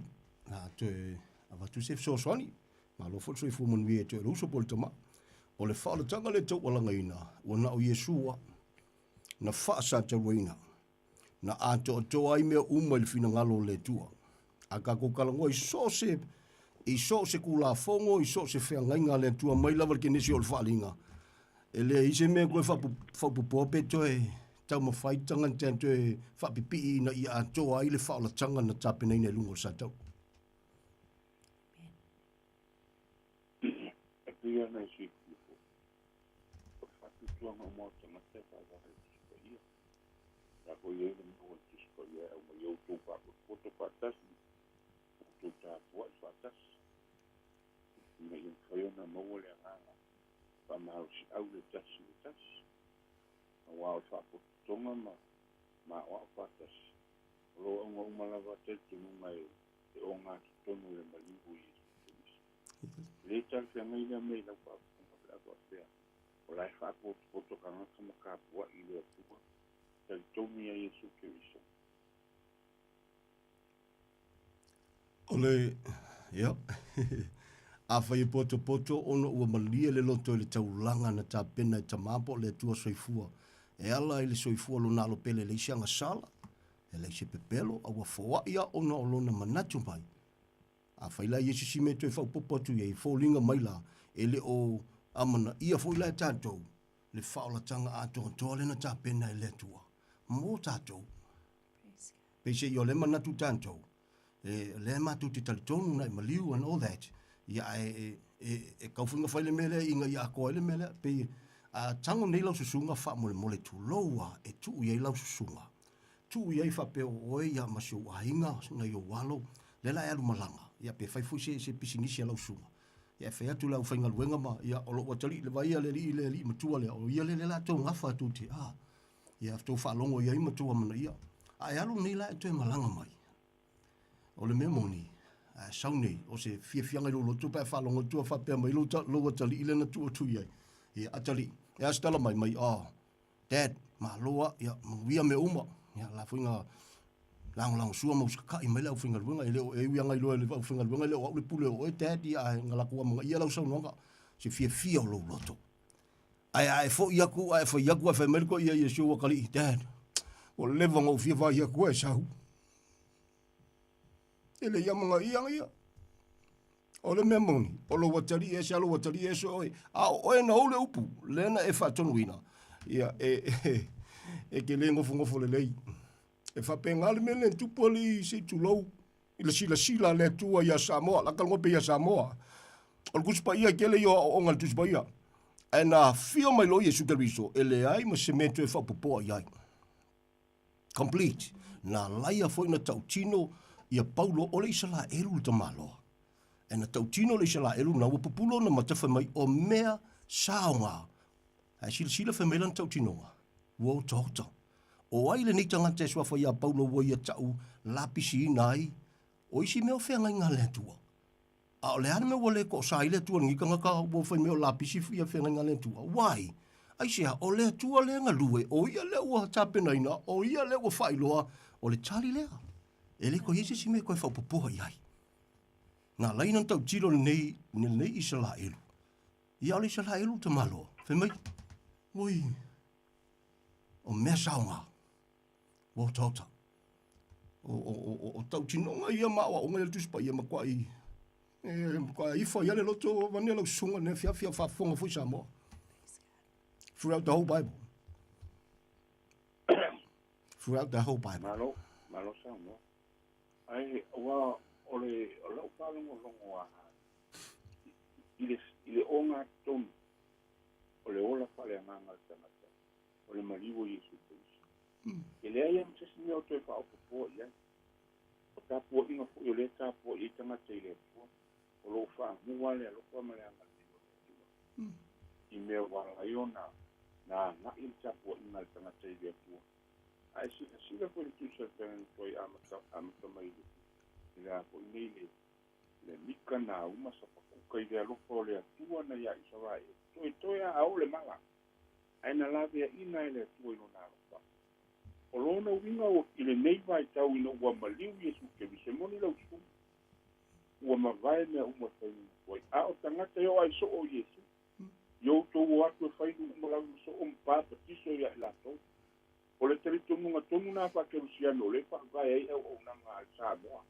e uia lai na pa le tonu sa mo yo na tangata ma a o lai ata ni ai ta po inga ile pa o lo na winga la le fa le tonu o tangata e pa uia lunga sa ma ai le o fa le au ngai ai la tu o la ta po ile tua ile nganga o lai fa ti no ia la tu ta po inga ua ofu ina atu lo latou talitonunga ma auauna i le atua i le mea atoatoa e aunoa ma sesumina o fa'apopoi ai o le aga ma fa'aletonu o le mea na le atua a o le tagata tapua'i ma le tagata soifua ai le mea lana te iloi taimi ne ae pei o isi taimi e fa'afoliga mai ua fa'afefeina tagata i au saunoaga e uiga i le taunu'uga o le ola ala fai mai aua tatou ke popole o le vaega na le atua ia ae fai le galuega tatou o le iai taimi nei ma tapena ai o tatou ora i le ola e fa'avalau ala o le fa'asoa atu ma le agaga pa'aloa malo fa'afetai e mawhaina whapea atu ia i tapo klame ne fiafi e a mene titi. Le ale mea wala ngona le tangata pe manatu fo tangata e wauna i le atua. O le saulo tonga le nane tantou te iai. O le whaafi tauri le iai. Wa le na au na ila le tangata le manatu au na i le atua ilo la ua vama le atua. A ua milo i fwoi lo ma le mea ma peise i o le a whaasala i liskanga ka lai le au na pia le mea lai la ku ke whaia. E le o lafi e la ka kou ngā vanga se tulou. E peise i e kalangoa mai e makango fi o le mea lafo o fili i latou. Ai le na o lantou la, ai uma pei koe whaakafa mai ma koe lafo lea. Pi e whapenale winga o le tutupu, se tulou. O nai te sila pia whaifu, nai te tapuai. Nai te langona ia. O le ala le mea wala ina na whaasala fula i lesi tangata. Pe o na tā ua fu i e paulo i antu stusinga mai. A whai ua aile ngaka ma whawhetai le tua le mea ua ia ai. O lana me la e whaasala fula i e me ua aile ngaka. E whapena fu tangata la ele o la eva i e koe le o kausami lesi. O la fu e whawhekai le tua. I o lana me la ka whaasala fu i ai. Nothing wrong with that. A le mena le tupu. Ia nairo e la tau se tuloa. E kalangoa mai o le au au fu i la kou i. E uma koe whaasanga e whapea kusiri mai i. O le se senga lana al polkalame le te whafongai. Free indeed. E te au auna i le alofa tu noa e sauloto. A whai au e manatu e whaile melea. I le vau e male tua. O le tatalo. Fua i se malosi a teo e teo auna i le tua i asto toi. E te manatu lama e whaasala i le stangata. O nā tonu a le tala noa te tatu polkalame. Se selo i ngamane mea. Pisi i o le langa e kalangoi le alofa le ke kalangoi le tua. A le fui ke mga fui whaasala le ngaka ele o whaia le mele ke whaia. O le se senga lana. That is a big difference there, my friend. Via leli. Dai wai. La monale a le paso atu. Lo fa con po in manu le atu. Io le una tonu le wai. Au tanga tai. Fia tele palong. Ia mi siamo a wai a mai umar te tu ma pena po ila po tau tu spoi. O le fa malos au la vale a tu spoi. O le fai o tatou lava tiutia o tatou iai le lalolanga. Ai tu le vai nga le atu o le mea na le atu e fai nungu. O e ala ro pasanga ese, ma le fai ala pina ngano le atu. O le atu o lana vai nga. A o le tatou lava ola i le lalolanga. O le fai maa si o le ngana se i o vai vai. Ta i la tou na ia sawa vali le ala tou. A o le lei ma le leanga, ma isi mea uma wala ke mele tu spoi. O lau lava ngā ruenga i mui mai ati oi. Ai whaakutai le usunga mai palitua mo le porokalami. Ia muia tele le fiaku mo pelo maros. Whaakutai. Ano tiuke ma le o ino le porokalami po ia ma se kore tali tonunga o lo tau mpai. Ia o ngale mali o keriso. Amen. Ia ma whaalo lava whaakutai. Whaakutai tele lava whaakutai le mafuta mai. Whaakutai le mafuta mai a teo le uso ia po i fulta maa. Le nei fui a fiafi. Ia via le li. Whamaloa. No way. Pia le li. E ua mea uma Samoa. Pia na whasoa.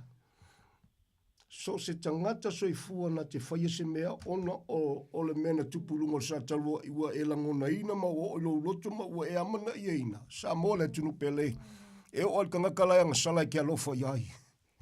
E o al kangaka anga le anga yaki oi ki alofa iai. Wai? O le alofa na o le tuana tafe mai lungo sa talua lea o le alua afe tausanga. O le lava fitafe ai. Mafa inisi o teimi ia malie o le upo le tua e le milimilia. A o le fatu. O le lofa. E fai keke fo ia lau ave feau. I le e o le feau. Anga se feau ka i ka sei tūlou. A ka manga o ai whawhiawhia le sipiko ia. Ia tole ka kou alu whapea. A o ma Mo le ska kai mele si piko ia le la su ia kula piko. Ia, ai olo na fainga ta Samoa. Ia, wana ni au na fa tau va. E ala wana usta ia. Le e o me uma. O le na mo ia lofa mai mata mo fiel men na wil fa so ale to lo mo vai atu. Ai olo na fa lo tele ina la na se tu lo. Ia olo me la na, olo na se senga le na. Inisio la to le fo e peise ila tala no ia Yesu. Ai le ngau Yesu la. Se kala ngo foi la po le la kala ngo kuia i me mangingo ngai kele nga fa lo ia le se furuai. Te sa paki por pentomenga ia o finga kala le me. E kala ngo Yesu. Ala foi manga foi mela ele nga kala ile a o si lo mal kama. Ma fa sala lo kanga kala ile o foi le mele foi la ko ki foi o le finga chale na. Ai o le monino yo le fiau. Samoa. Peke mga ko ke alu foi le mele por se furuai. I lo lava loto malia il va o male tua. Fa mole fa malosi. Foi e via ele tua. Au foi ke fia manguia. O ke foi ke fia manguia. O le pito la una le tua pe fona manga yesa nganga si uso le ska malo mo vai aku. Piko ngale tua. Nang o kelo Samoa, la langa foi o fia manguia. Samoa, ele so manguia se furu ai maso se manguia, e manguia nga kafe mai lungo sa tau. Amen. There is nothing. Le ai se manguia e pese e ale foi e iska nga foi se furu ai. Pe ole ako gole manguia soli. A o so ai lo la male mal fiku. O leo ke kala ngoa kulanga ye foi fe au ma nga ko fa longo ma. Ya au ye foi na ka fa so ya. Kalia male kalia. Al finga kala na. Finga tala na. But for you, Samoa le tunu pele. O ai lava Samoa fa fonga male ni por kala me lo to ola ma lo to leo fa to va. A faia ke filifilio le mele le va o male tua. Do it, go for it. O le winga nan tau talai paulo fa pena Tanga to Roma, mai Roma, so le se afa yo lai fa fe kai nga kala ai le la me ke le ai. Ala fa fe kai le tua. No.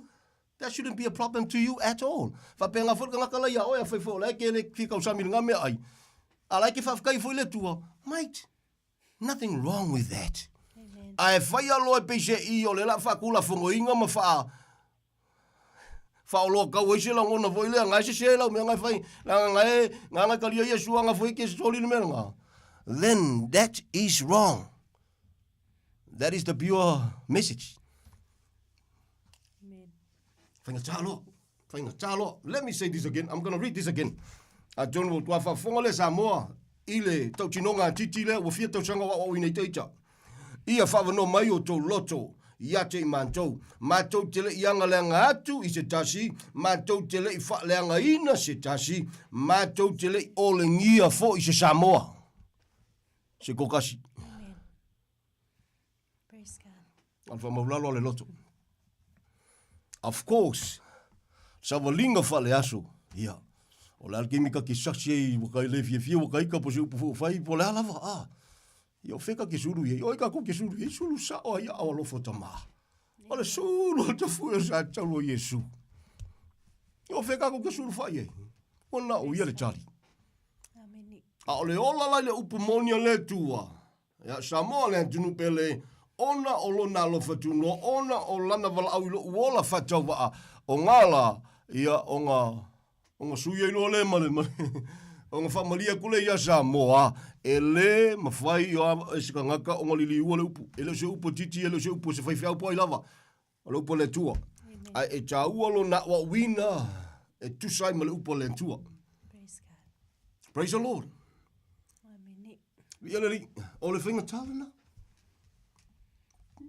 Ya, lai malam la mai lan tōlo whafonga mai e whapena le loto na iai. O le whinga kālana nga.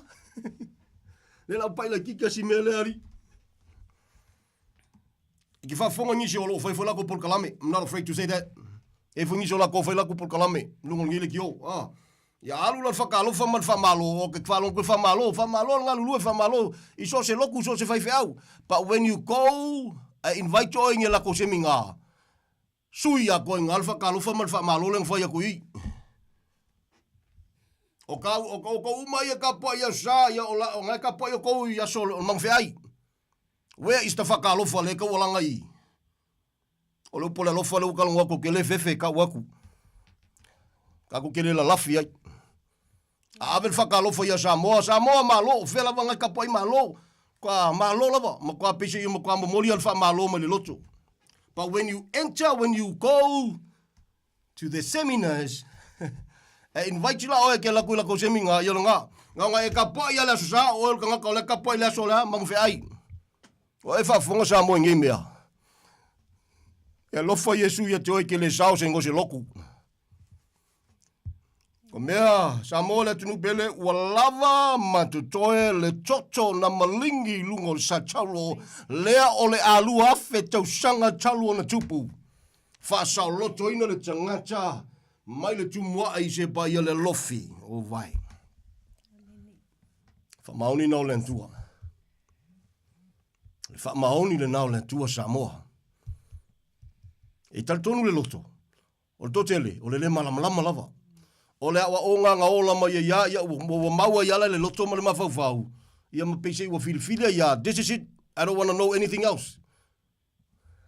Ia awhai se wana ngā ua e manatu whapea ua kangwa oe kawa vai. Ia o oe la le na. Ai le mawhai o na ngungu wai le upumonia le tua either through me or through somebody else. E le ngungu le upumonia le tua tau alanga pea.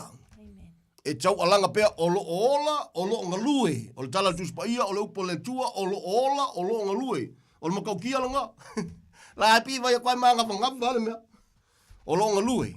Mo le vi inga, mo le malo o le tua. Na fui tu te whafufunga sambo. Ni whapefune i tanto uso i e tapai fui le tūlanga.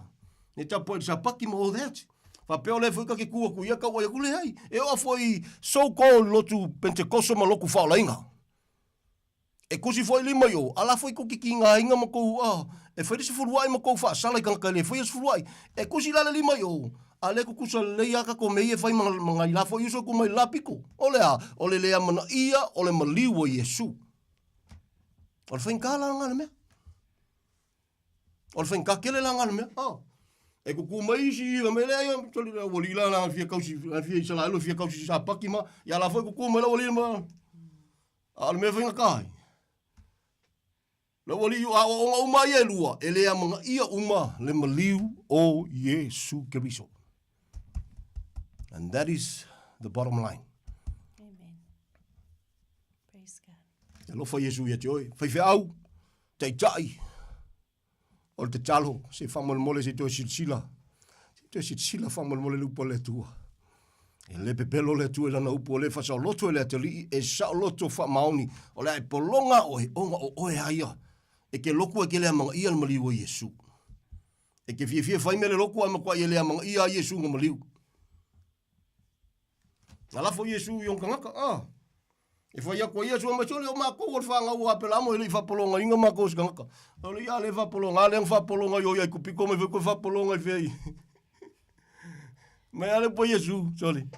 E lo ke loko o whanga ua pelamo e sa lo mal mai o le faia le anga sala o le polonga le o le anga sala. I se si fam talanga so se mea ke polonga ai. De consider o le anga sala. Ai sia. I di sa Yesu e fa polonga oi. O le ale ma faia fui le tanto ona fa pe tu se Yesu o e ale ngai fa mai melea. No. O le tau na o le vai ton win o le upo le tua. Ke le ia ma go through the whole Bible. Go through the whole Bible. Me bona o kasi mo o le foi tu langa mai me. Of course. We can go through scriptures after scriptures. Ko i wanga ko fa sidingia me le. Ne pule tau tu se pelu. A fai o le oti le ungol te ngata na solia tu la fono. O tu la fono le tu ai fai ngol tu la fono mo se nga wala koi. Moli mawina to luoma to peto to mai o le oki le unga. E le se alof ku ngoi mawai. E whai mai le matu stala peru, e sili atu le mamafa, o le sala e tau sala ina le tanga tau ua ia soli le alo le tua. Le wakala ngoa i le kula fongo le ngamai i, ngō ki fwere iunga. E whai mai le ia matu spa ia, e sili akula le si melea, o ai, le tanga tau le amana ia, Yesu lea. Yesu Keriso lea. Aleluia. Whanau mai le whaleo manu, o lungo le santaulo, tanu mia to soifua manu malo mai olo wa fioli tu tama tau tama fau tua mo na tanganta. Ma tu stala pelu sili atu le mamafa. Ele wa ula le fa fefe ya oe, ele wa ule ka mafa ku pe fonga so ngofo ia. No, ua ngau si au ngai whatau wa au fe au e le ulu ai sesi. Of course. E sili atu le mamafa o le sala e tau sala inai le ua soli le alo le tua ia kaulo le soli longa winga soli. O le whao ngai la wali inga Yesu pe se mea solo vai. Ka koula ufia kausi kula fongo ma a. O ko malam lamal ko mea ngai whai. Ngai ko ki tui tinga Yesu pe se mea solo vai. O te tali tono o to tele o to le malama. Nang la foi si foi kuspa ia. Tatou o le o tatou fe maltala tuspa ia. O tatou na saunia ele tua e te tau o na fai mau au na ole whenga inga fau e ale tu se fasioti e ale nganga e faola. Ele aia ma se mele au il kuspa ia sori. Via leli. Tu fa mau lalo tatou loto i leli. For those for you manatu ma fa pe mai solongo winga la wale au ngal kula fongo ma. Ia lela koe pa ia koe se fam kalanga. Ta malo Paulo fe mai a wa, kwa sa lo kwal ka malo fe mai a. O te fa pe yo se, you tai o te fa pe yo se no fo tu la fono, te fa pe yo se vai aisha. O ola la ka malo, ele koe just la ka malo fo le se kulanga fa sala ka kala. Fe mai a, o le o just la ko inga ia lave inga oe, inga ia fe so sani te oe, ina ia mala mai le maliwa Yesu. So le. Praise God. Ai am fai ko so fu Paulo ko e sa we a. Ia o kau ki ngongal ka malo o mea sao ngā ua o taota. Mea uma, aisea, maua lunga le Yesu le, ua pupula mako Paulo, mo sole waka fefe. Waka fefe, ia fo ilanga kai al malama, nai tu te sila fia. Kai al malama lama a. Baka ngefu. Lua fesidi al ko inga, lua fesidi sole. Oi. Sau sa awal kali. O Yesu le te le amana ia. O Yesu le te sawa mai ai. O le mea whinga jai te oilo wai tui. O le mea whinga jai te oilo against i leo le ma whinga ma ngawai kukongu mai ma ngawai fafo. Hallelujah, Lord. Kai al whalo ko Yesu. O Yesu ngale alo kamale. Ia ngaku sila fil kala. Ko laku mele tifisidi. O la alo fina ngalo. O la me te mana u te whaia. Oi, le ia si kali ko ngau malo fesidi ngai lua sa mal kali. Lo ulo ko inga sole. Ke ila la ko inga o sala elu vai sole. Sole ka ko kama. O le anga lulu ka ko kama ele anga. Wa pupula mata. Amen. Ale le anga ulu ke lo Samoa le a. Fia kausi kula fongo, fia kausi sapaki, fia kausi se furuai. Some of you o le malam lama pa some of you o tala tuspa ia mai Paulo ia Tesalonia ina ua falongo tanga tele memoni ele fietalia. E whakangalo oe le tua ki ka lian mese se mai ola mese ka lofa ia te oe. Au e ke ika mai. Wana se ave fe au whatawa. Ai ole fe au ma kwa yo wha maulala ma kauwhi ma fusi mausole. E le ngao le awa waku. Le se tulau. Nengo whakusi au pere ngei. Ma kwa fusi a siau pele o siau. Tō lua ilumo le tua au fo ia nga. Nga sasi lo ma kua iau ke kanga fo ia. Keu e kusa malaupu. Sio mawhanau. Se le kalonga aku wapea yo siri soli. Ika ke whamaulalo i leli. I also learned to sit down with my own children. Ma whamaulalo fo yelo kaloko peisi mo ke sasi e fo il makouwa malantou. Man. Ele kulia ele whapelanga ele masaunga e masau el sama fo ele ngal whalonga mai ya.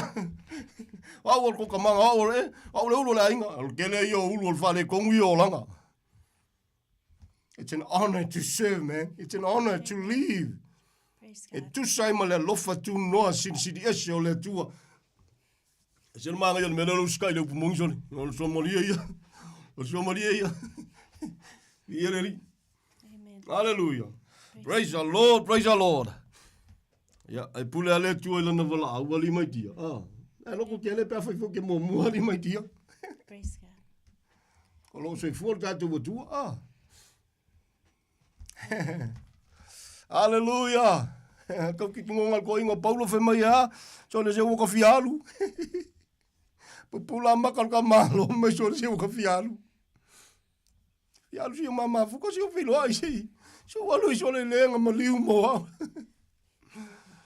Na ko fa pe folo na loto mai ai. E wi lo fiala ku Yesu se ka filo ai. Ya o ke fiongo fo ngolo fina ngalo le la fa ka mo e ya. O ke lo fo ele fa ngofie. Ia wa fai mai la leo por kamalo mai ia ola pe oki. Lo o ale mea. Samoa. Samoa le tunu bele. Ia lofa Yesu ia te o le fale tonu la ia Samoa. Tasi ale tali. A le la ngona mai ai lunga. Le au le malo kai pale mia hu name o ai lava. O ai lava. E o i whangau bele. A le la ngona e la tau uma mai tātou uma le mawalunga o le lofo le tuala le maliu o Yesu. O le mkapepelo ka ko mei fai. Let me say that again. O le mkapalafu o mei fai. I'm not afraid to say that. O le lofo le tua. Le mamori kwa fe au lea. Hallelujah. A whai le whaavaea ia Yesu. Ia mea tātou te whaia ma whaavaea ei. Ia mea lo tau ma whai e whai mo le vi inga ma ia manuia sa moma ia vi ia le tua. A le senta Yesu nga maliu. Malia lo loto. Ke le iloa po ai lava, le kuunga ke ku ai. O le kako polka lame lo tau fo i whātau vai. Le ka ke le ku se piko e kasi sole. E ku ala ave whiau. Ngā le ave whiau whakau wa asi ave whiau. O le kau whale kongu fu ngā o ke le o lau fia ave whiau i ei. E lako e mangongi mul whiau. Ngā vele ma mea peise iwa. Whape ngā iwi ngā iska ngaka. Aisia. E langa whain kake le fo le oso whaile mea le fina ngalo le tue whai ia. Praise the Lord. Praise God. Ia le so soni le tua ia jole ne fia fia. Hallelujah, hallelujah. Ia le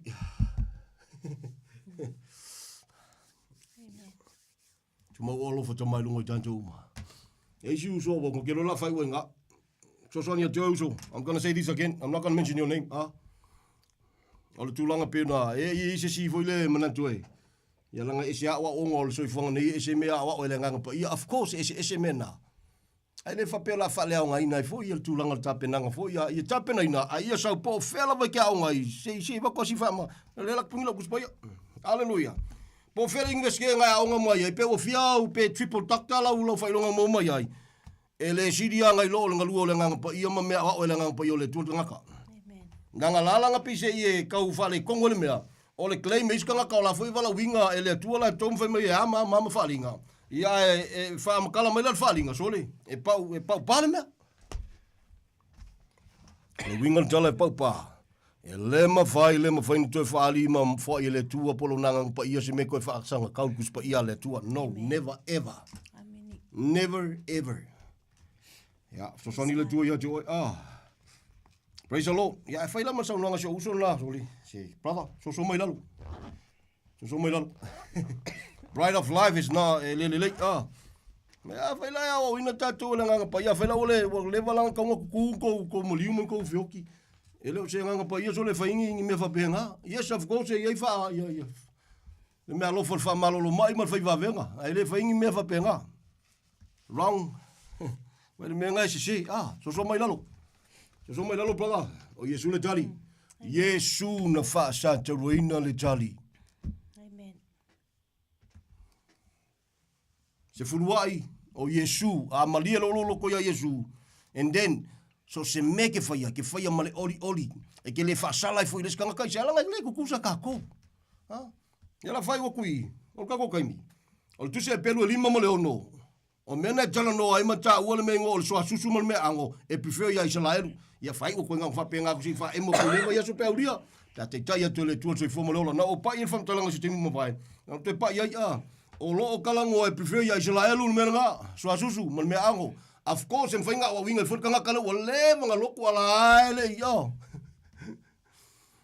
ai o le fator fi au nga kalango prefer ia Israel o kako le fa kwa kako kolu le fa kwa kako molu I to donu o le va pa mo le va kako e o fa le pe asala mo moni ma fatuntua ya Yesu mena na la falo puna wa level ko ma veo koma wa oisa level ko foi me va kasi mai mole tu mai lava yo to wa tama ma vai a peramo sako ya kopo sa wa lava mo leva soli e me tanga to le tu ma soli o leva mai e mo ai me uma e me o le sili le nei na vatu e mo le tu le fionga le tu ya Israelu fa sa wa lo inga nen te talo Yesu lan te talo mai ya tama o que a vegela wolia o que famo molo que yo ya ko pui ai o te talo foi Elena o lancho ai o te talo foi mo lancho o e fatu tua ya Yesu ono le upo la wolia ya le la mo ko mo kaku ai le kaku ni Israel o fi Israel mo fale kongo le me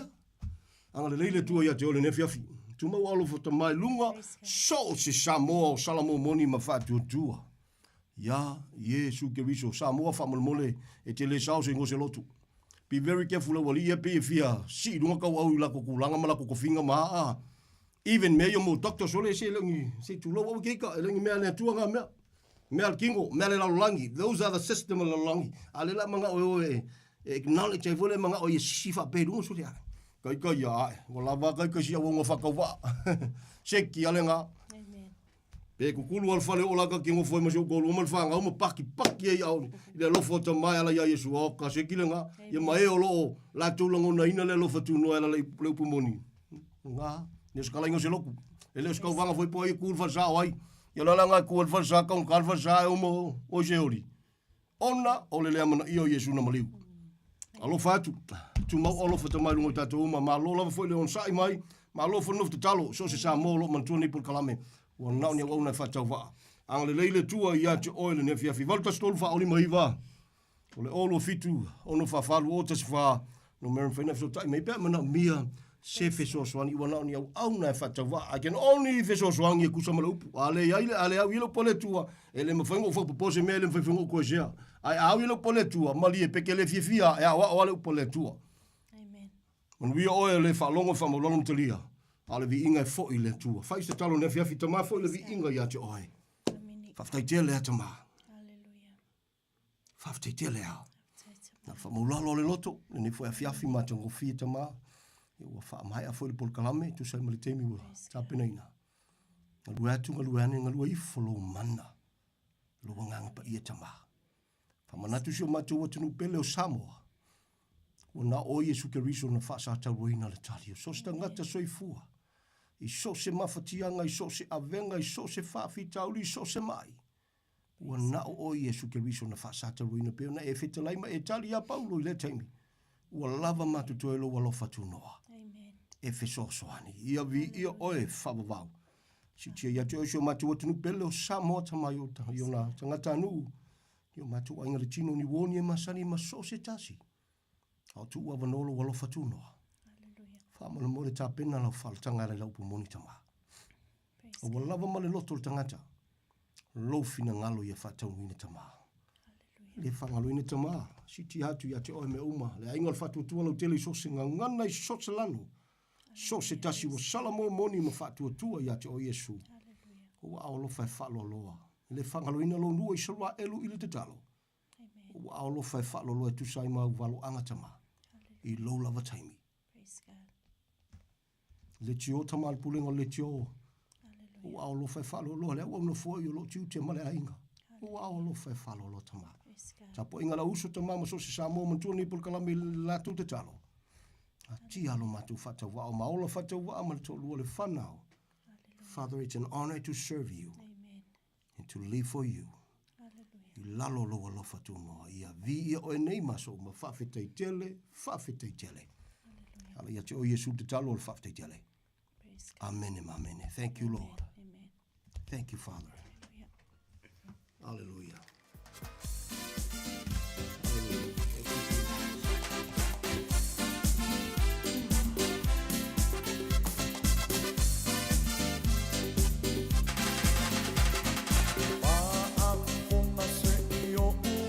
Tala, o tala malama lama, lona mala awina.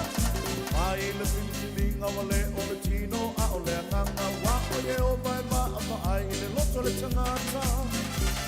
Eli apo apina tapa lo na toru mai ai o sama natani elu le lona fa. Wa tai ma o sema. Samuelu mesili ai ese wo mai e a tau le a. Tali ese toyo le wiki a tabita.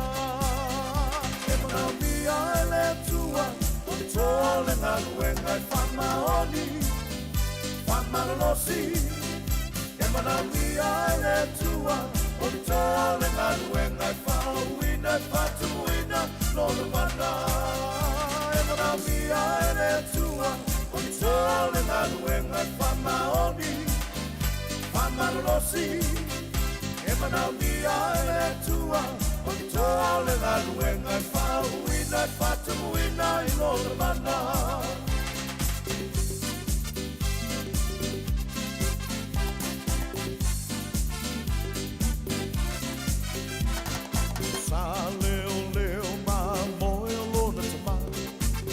le leiloa, ua wala awina, ami ia te ia le lao ai o saunia, sau malona leiloa wa Filipilia.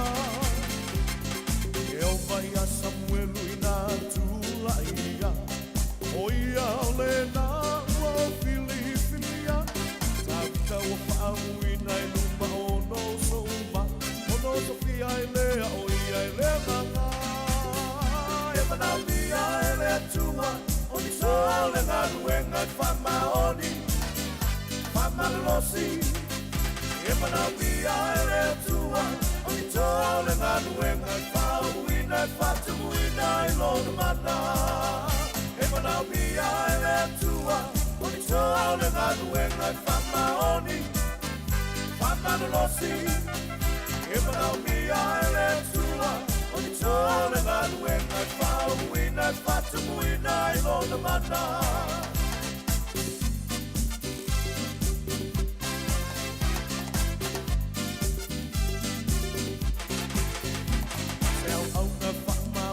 Whapaleina i le oli atoa ma le whamalosi e le vale son tawi le luki lena i le whanau a le tua whamaoni matutu mau le ngaluenga Sau au na whamaoni e whapaleina i le oli atoa ma le whamalosi e le vale son tawi le luki lena i le whanau a le tua whamaoni matutu mau le ngaluenga.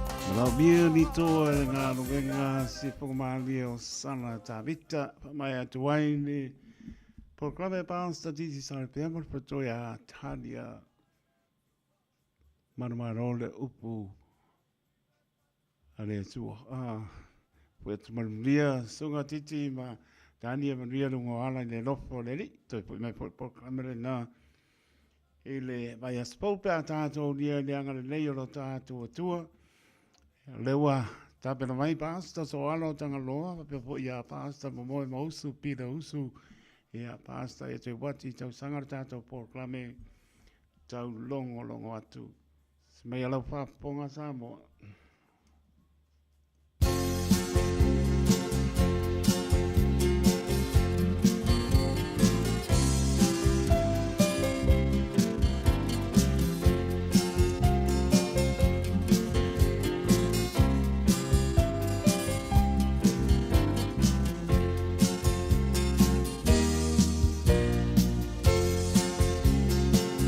Tu te longo atu te alama, le ne tala lele, le tala winga i le paola, a winga mai le tua. Ile soafa malu le tu tamale alo male ngang pa ia ma tu te fatalo fama fa fira ya tu ile ia o Samoa ya e ngata fo ile whafonga i sunga whawhenga inga ma whaltua i o Galesia.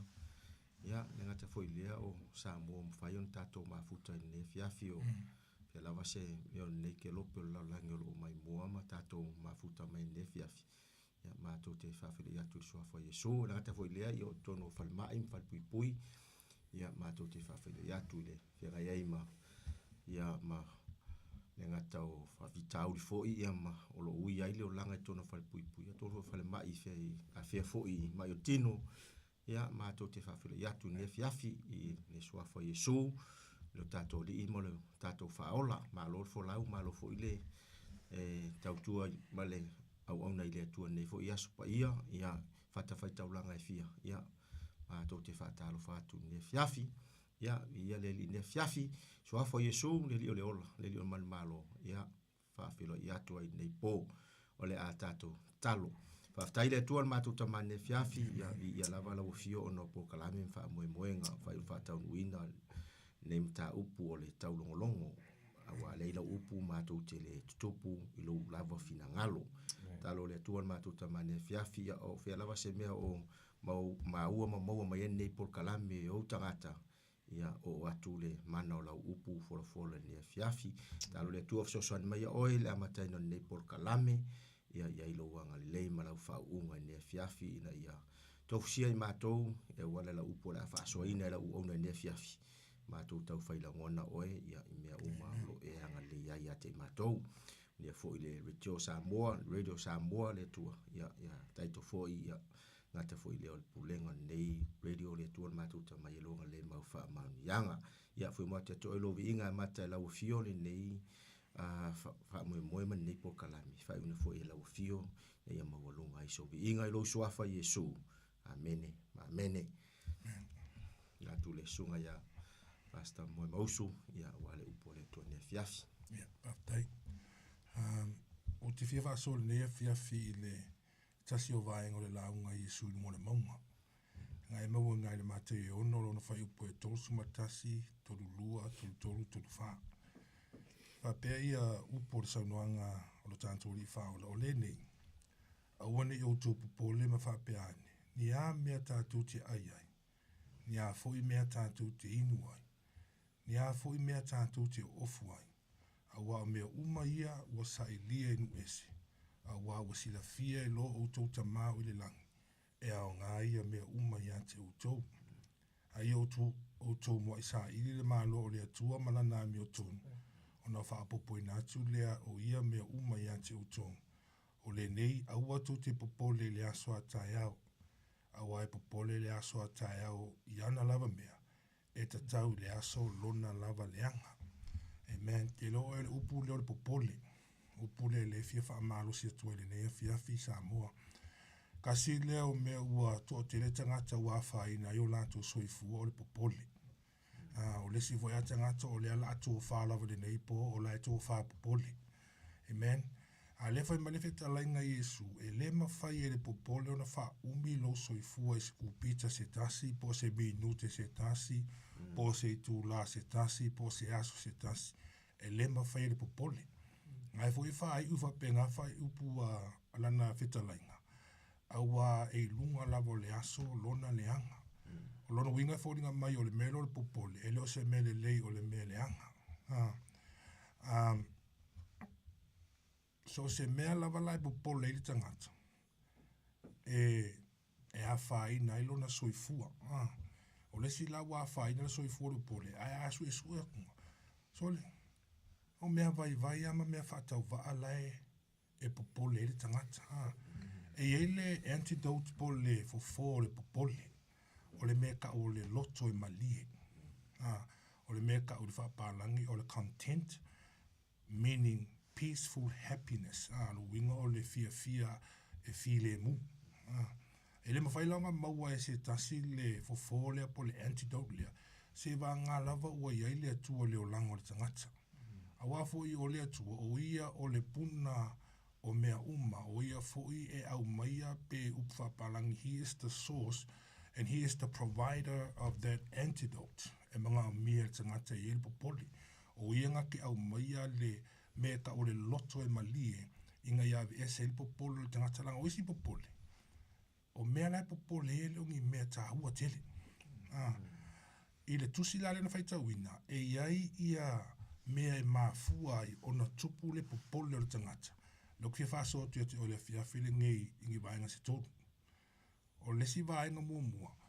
O le tātou le iloa, o le me ave iai le wha mua. E alanga popole le tangata, ua esele me ua ave le wha mua. Ai fai mai fai upu sa tātou fai tawina, a ia o tō, mua isa ili le malo le atua malana mi o tonu. I lunga i fo i ngā sa tala noa i penga whetala i le i ali e to o lua. Fai mai lana sau noanga, e le ma fai onga e au aunga i ali e to o lua. Langa lo inga ke alofa i lesi ino i lesi, fa pipi i lesi ai fa alea o ngā lesi. Fai mai leo le fai unga ana sau noanga, e le ma fai ona e au nei lea tua, tua mama mune. Ia, o le mea lea ringa kele ngā alu ia le pupolo le stangata, o le sa ili inga o le maa mune po le manera, e ngai wha ingo isa ko le manera. Ia, e ke lola le mea tupu pe a e pupolo le sa ili inga o le mea nga, e oso e le mea ka o le pupole. Au mele tala noa ia Yesu, e popole i mea ai, e popole i mea inu, e popole i mea ofu ai. Ki ngā le kele o lava lava, ma le tele o mea ai. O le si tangata i le umare mana. Ia o ngā alua i le o le tele o le popole. Ia o mare, o mea o le tino. O mea la ngā wha mai ia whetalangi Yesu, o mea ngā, o la ena unau enu ese. Pagan people, they search and they look and they work hard for those things. A wha mai ia Yesu, o laisi la fia ia, o mea ngā i le lei. A o laisa idi e tangata o nu ese, o ka ngaka i le loa le tua, o ka ngaka i le mātatau le tua. A lo te tala noa ia Samoa, o le atu nuu ua umana whaakirisi anuina. O tātou o tangata ua i loa le tua. Ia o le popole a le tele o isi vaenga. O le whaamua la, o le saili le mālo le tua malana mi o tonu. That's where our priority should be at. E leo mea ai, e leo mea inu, e leo lava lava, even though o mea ia, e ao ngā mo i tātou. O le mālo la o le tua, e leo mea ai, e leo mea inu. A le ami o tonu ma le file mo, ma le oli le ngāmpa ia. Ke roe, wai loa le apostolo Paulo, le ke leo mea lai misa ili e kālesia. O lai misa lai manga awale ski nganga vai a kora, wa vai le si le mea ilanga mea ai lai ai. A lala ai mai leo Paulo, solo ke hofo ia o kou, a le malo le tua leo mea ai po mea. A o le ami o tonu, ma le file mo, ma le oli le ngāmpa ia. Ia, o le pole lava la i le vai o le stangata. Ai ua whaasiri lava la na mea lai ai sa ili le malo le ami o tonu a le atua. A unge ngā alu kako mawhau songa sa ilinga o le mamone. Ia ngā kako loa ngā mea i le esi ami o tonu e mua isi keimi le ua misa solo i tangata. O le aole sa ilinga o le mamone. E leila se ami o tonu e maua i ngā kamaranga. O le sa ili o le manera po le mea vangana mai. Kimi sa mane. A le mea kaunga whai o lea. Va aile me avele fa mua o le mea ngā ringa po le stangata. Se sere me avele fa mua. Fa mua le tua, fa mua sa ili o le ami o tonu o le tua. Amen. Melonga dua e linga kiringa po le lesi. O le tātou le iloa, o mea wasi la fia e lo tātou tama. Ia wha fia ngai loa pe a whai au ngoa mas te talo. Au ngoa mas e whai tau o tuspa ia. Au ngoa mas e alu le lotu. A wā a kako oi mea ia, whai tau tuspa ia te talo. E a mai e le nganga o le atua le poto i loa i mea ua uma si la fia le tama. Ua uma tā pena i le atua mea uma mo tātou. A lenga whetala Yesu. Whai mai kuke pole i mea koke a ia ko vai mangulele. E le engi la ko whale wha putu ai seito la kuke le ulu seito pese le sele seito. Ai whawhanga ina i la tō e lo tātou tamao le lang. A lai hui e popole i ofu ma lava lava ai whai mai a ko wava ai lau talo le vau. A whai mai la tō te le ngā lue e le milo. Ai sili atu ia la tō la e. Po le ale matango fio ofu ngofu i Solomona, whai mai ere i ofu Solomona ni ofu whapena. Amen. A le vau whai mai e tupune, ai lafo i nā tai au. Ai sili aku le lofo le atua ia oe ma. I loe mea ia ai a whenga whanga ina le atua, manu whele lei wha afu ina le atua lau talo le vau. Ai sili aku oe ma ui le atua lango tangatanga whaira na whaatosa. E fōlinga i ante ia. Amen. O mea la na o lefai mai e leo Yesu, o mea ngā, o lai sa ili et nu esi. A wasi la fia e lo o tō ta mau le lang. E ao ngā ia mea uma, i ate o tō. Si whaafonga fui o sa mo fai mai. O mea na o lo sa ili e nu esi. A wasi la fia e lo o tō ta mau le lang. E ao ngā ia mea uma, i ate o tō. See, he already knows. Ale mea ngai kupi ako, ka kero si la fia, mea lai si la fia lo tātou ta mau le lang. Yo ngore mafu angara nga o lesu mafutanga ma le tu a sa o la le fai ngore fa mua o le mo sa ili o le malo le tu fa mai le ona fa o popo ina mai le o mea uma lava ia i tato amen mai le ko pole le se mea fa mua le tu sa ili mua le tu la wasi la fia lo tatu tama o mea uma ngale popole o mea ai o mea inu la bala la si la fia lo tatu tama e a nga mo tato ai fai mai ale mea kaunko whai a mumu sa ili le maa lo le atua malana ami o tonu and then he will add on o ngā whao popo e mai le atua ma mea ngā mō tātou amen vanga muni muli e alanga kako popole o le tātou popole fuai mele i o mai wa o le ska ngaka i le i o mai mea ua popole ai Fa mai fai muli o le nei. Au watu te popole le aso a tae au.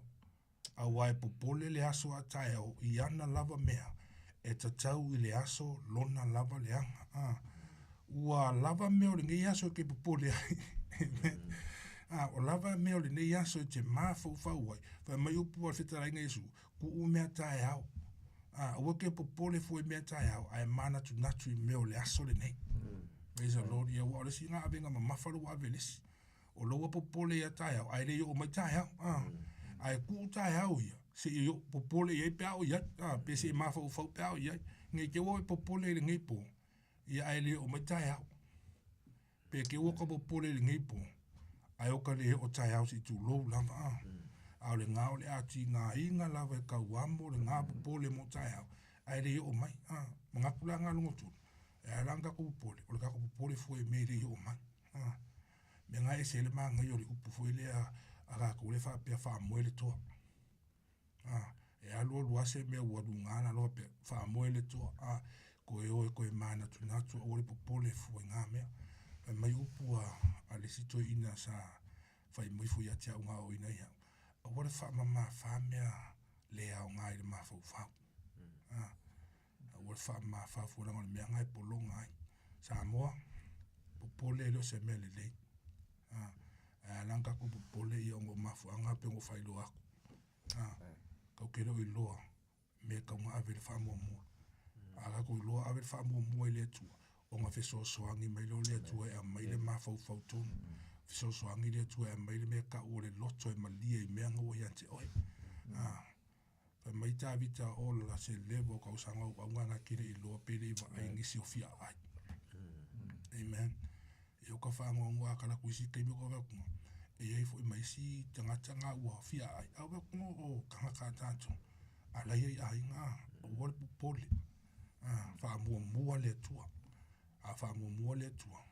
O ngā wha soa mai le tua na manuia mo I tātou. Pela vore te talo le masin kako whaia. Ngā kia maia le mea ai mahau. I le aso ma le aso. Wha soa ngā le tua le ngata I longa lua. O le tātou le loa o mea la wasila fia le tama. Ua umona ia tāpena ina mo I tātou. E leila wa se tama e manga oe. E a whaina sana whanau. A wheuta ua I tātou whanau a le tua. O laifo ia leo mai o ia mo I tātou. Ma whaso o mai ia. Le manuia I le aso ma le aso. Ia ma le vaenga mun. A wale popole fui mele I o mai. Wa lava me o ngi aso e ma fau wai. Ni jere fa pe ia fa fe langa fu me lumanga ia fu ile awol popole fa tu ile tu fa lango ile tu o nga mai le tu le manatu le lei e ma fa nga ma fu I luma ia la wi fa mai upol pot ka ko nga fu a o le tu o ia na te fa tu wina so awala le popole ai fu le ku ile tu ia nga fa tu nu le tu me a fa mai ai fa se me tatu tu man nao ia tatu o le atu le tu e tusa malona finangalo a si la fia le tu e a ngā mo I tatu e au mai le tu mo tatu a ka au fifo le tu o le alofo le tu e le a ngā mo I tatu e tinga ina I tatu amen io se fa malo singa sa mo I tatu de le fia fa mai ai fo I por kalame le sumare wa ia taito ia ai ma se fo fa mai fo ia nga luenga whaia sunga I whawhenga inga le nei aso sa tawa suina le puwai ul whaoratanga I tonu so se whata whaitau langa le nei aso wha maa lo le whaio whaiva. Io lea fo io mātua o mai le nei fiafi tau lawa ngai pia whongo whapipi inga luenga sa whaia le nei aso.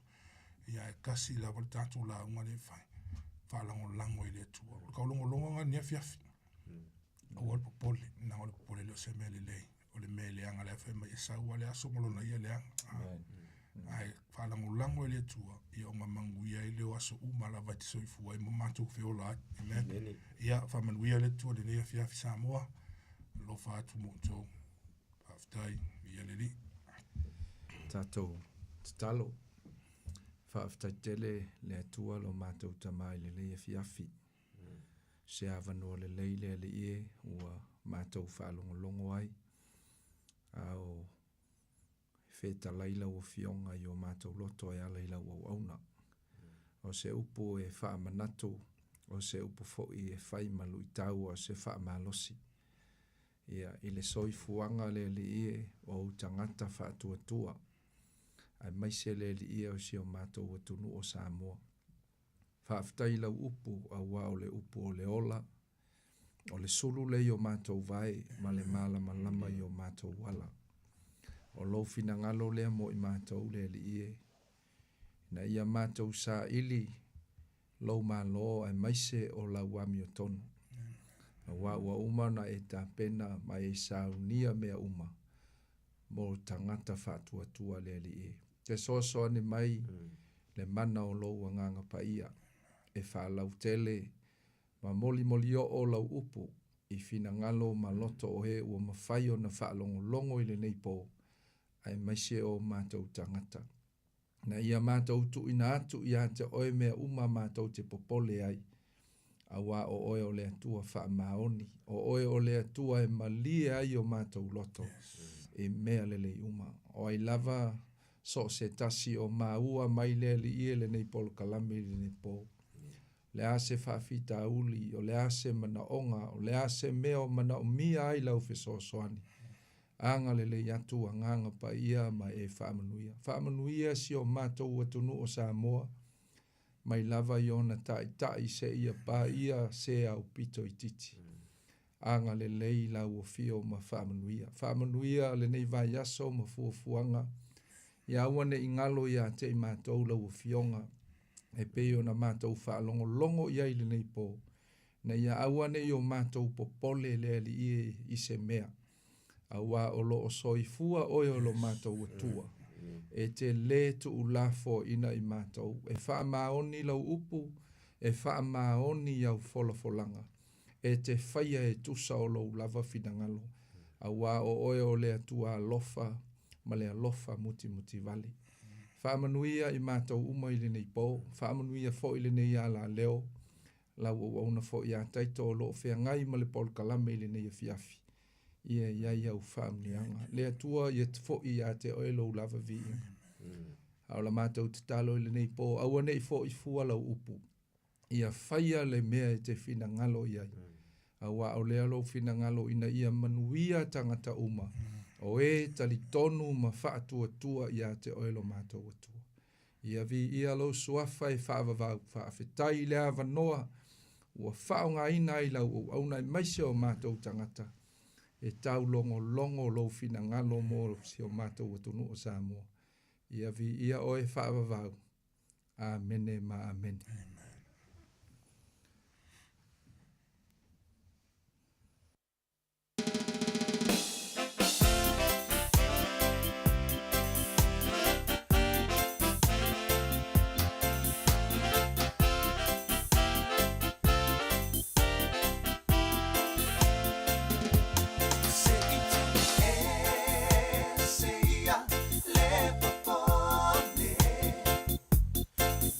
Ole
tai ina e leo le unga leo le olanga fai mai paulo a I maua le ali I o tau ta mea na se I tu se ia le popone mea ole olanga nei fa amole mole wa ole atua na te fa atua uma e ma titi vai ilona I moa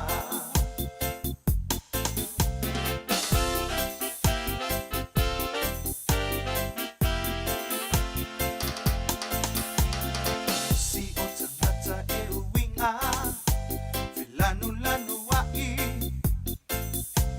e atamai fafo atotonu se sao ai le afi awane I e babe se etia nei feto ai oi manipa ngatia au oi le lenga e ave saita tuku titania se itu se ia le popone mea ole olanga nei fa amole mole wa ole atua na te fa atua uma e ma titi vai ilona I moa se itu se ia le popone mea ole olanga nei fa amole mole wa ole atua na te fa atua uma e ma titi vai ilona I moa se itu se ia le popone mea ole olanga nei fa amole mole wa ole atua Si fo mani pena nai io e ma e pes tu ese le pole wa tanto pole o le tali o le pole pa mai tu ai le tanto por clambe nei po tau longo atu le lava por clambe tai lua va yaso ma abinatu pe on tu o mai po ya pasa ma vai mika pa tai le tua so ia mai nisio ana au ona pe sunga pe pe au ya so ano tanga loa sunga pe pe au ya moi mausu pira usu sunga pe pe au ya e te wati tau sanga tau avina nei po klame ta I lua va ya so ma vinatu moli pa maroma pa tai iana au ona te pena nei po klame ia o le upo le olo tato fie fie ta lia sulu yo tato vai o le mamlama yo tato wala ta ia la sili lea ono tau soifua ma lo vola pa leanga tātou te pia I te mi uma te whaafonga o whaalongo ai. An te pia e ta lia, ia mai se tātou te māna tunatu pile mua I pēr, I leanga le lei mai o le matai, tau si mai, tali mana o I loto so I fua moro tātou moro.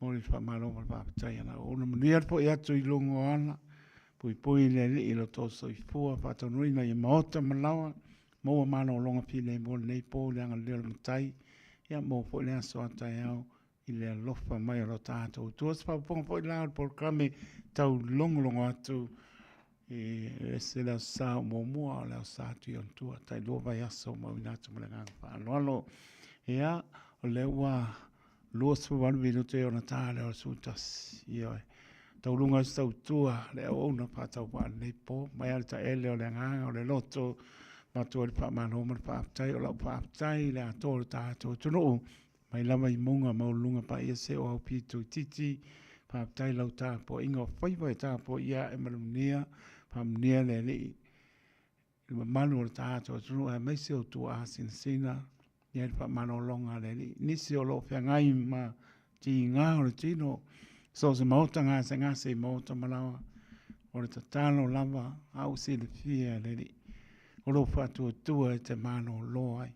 Lana pa mano longa e pa i atu, pa i ane, pa i po maua le mano si e toi pao ngā ina so i fua o leola mo ia manon pin ngano.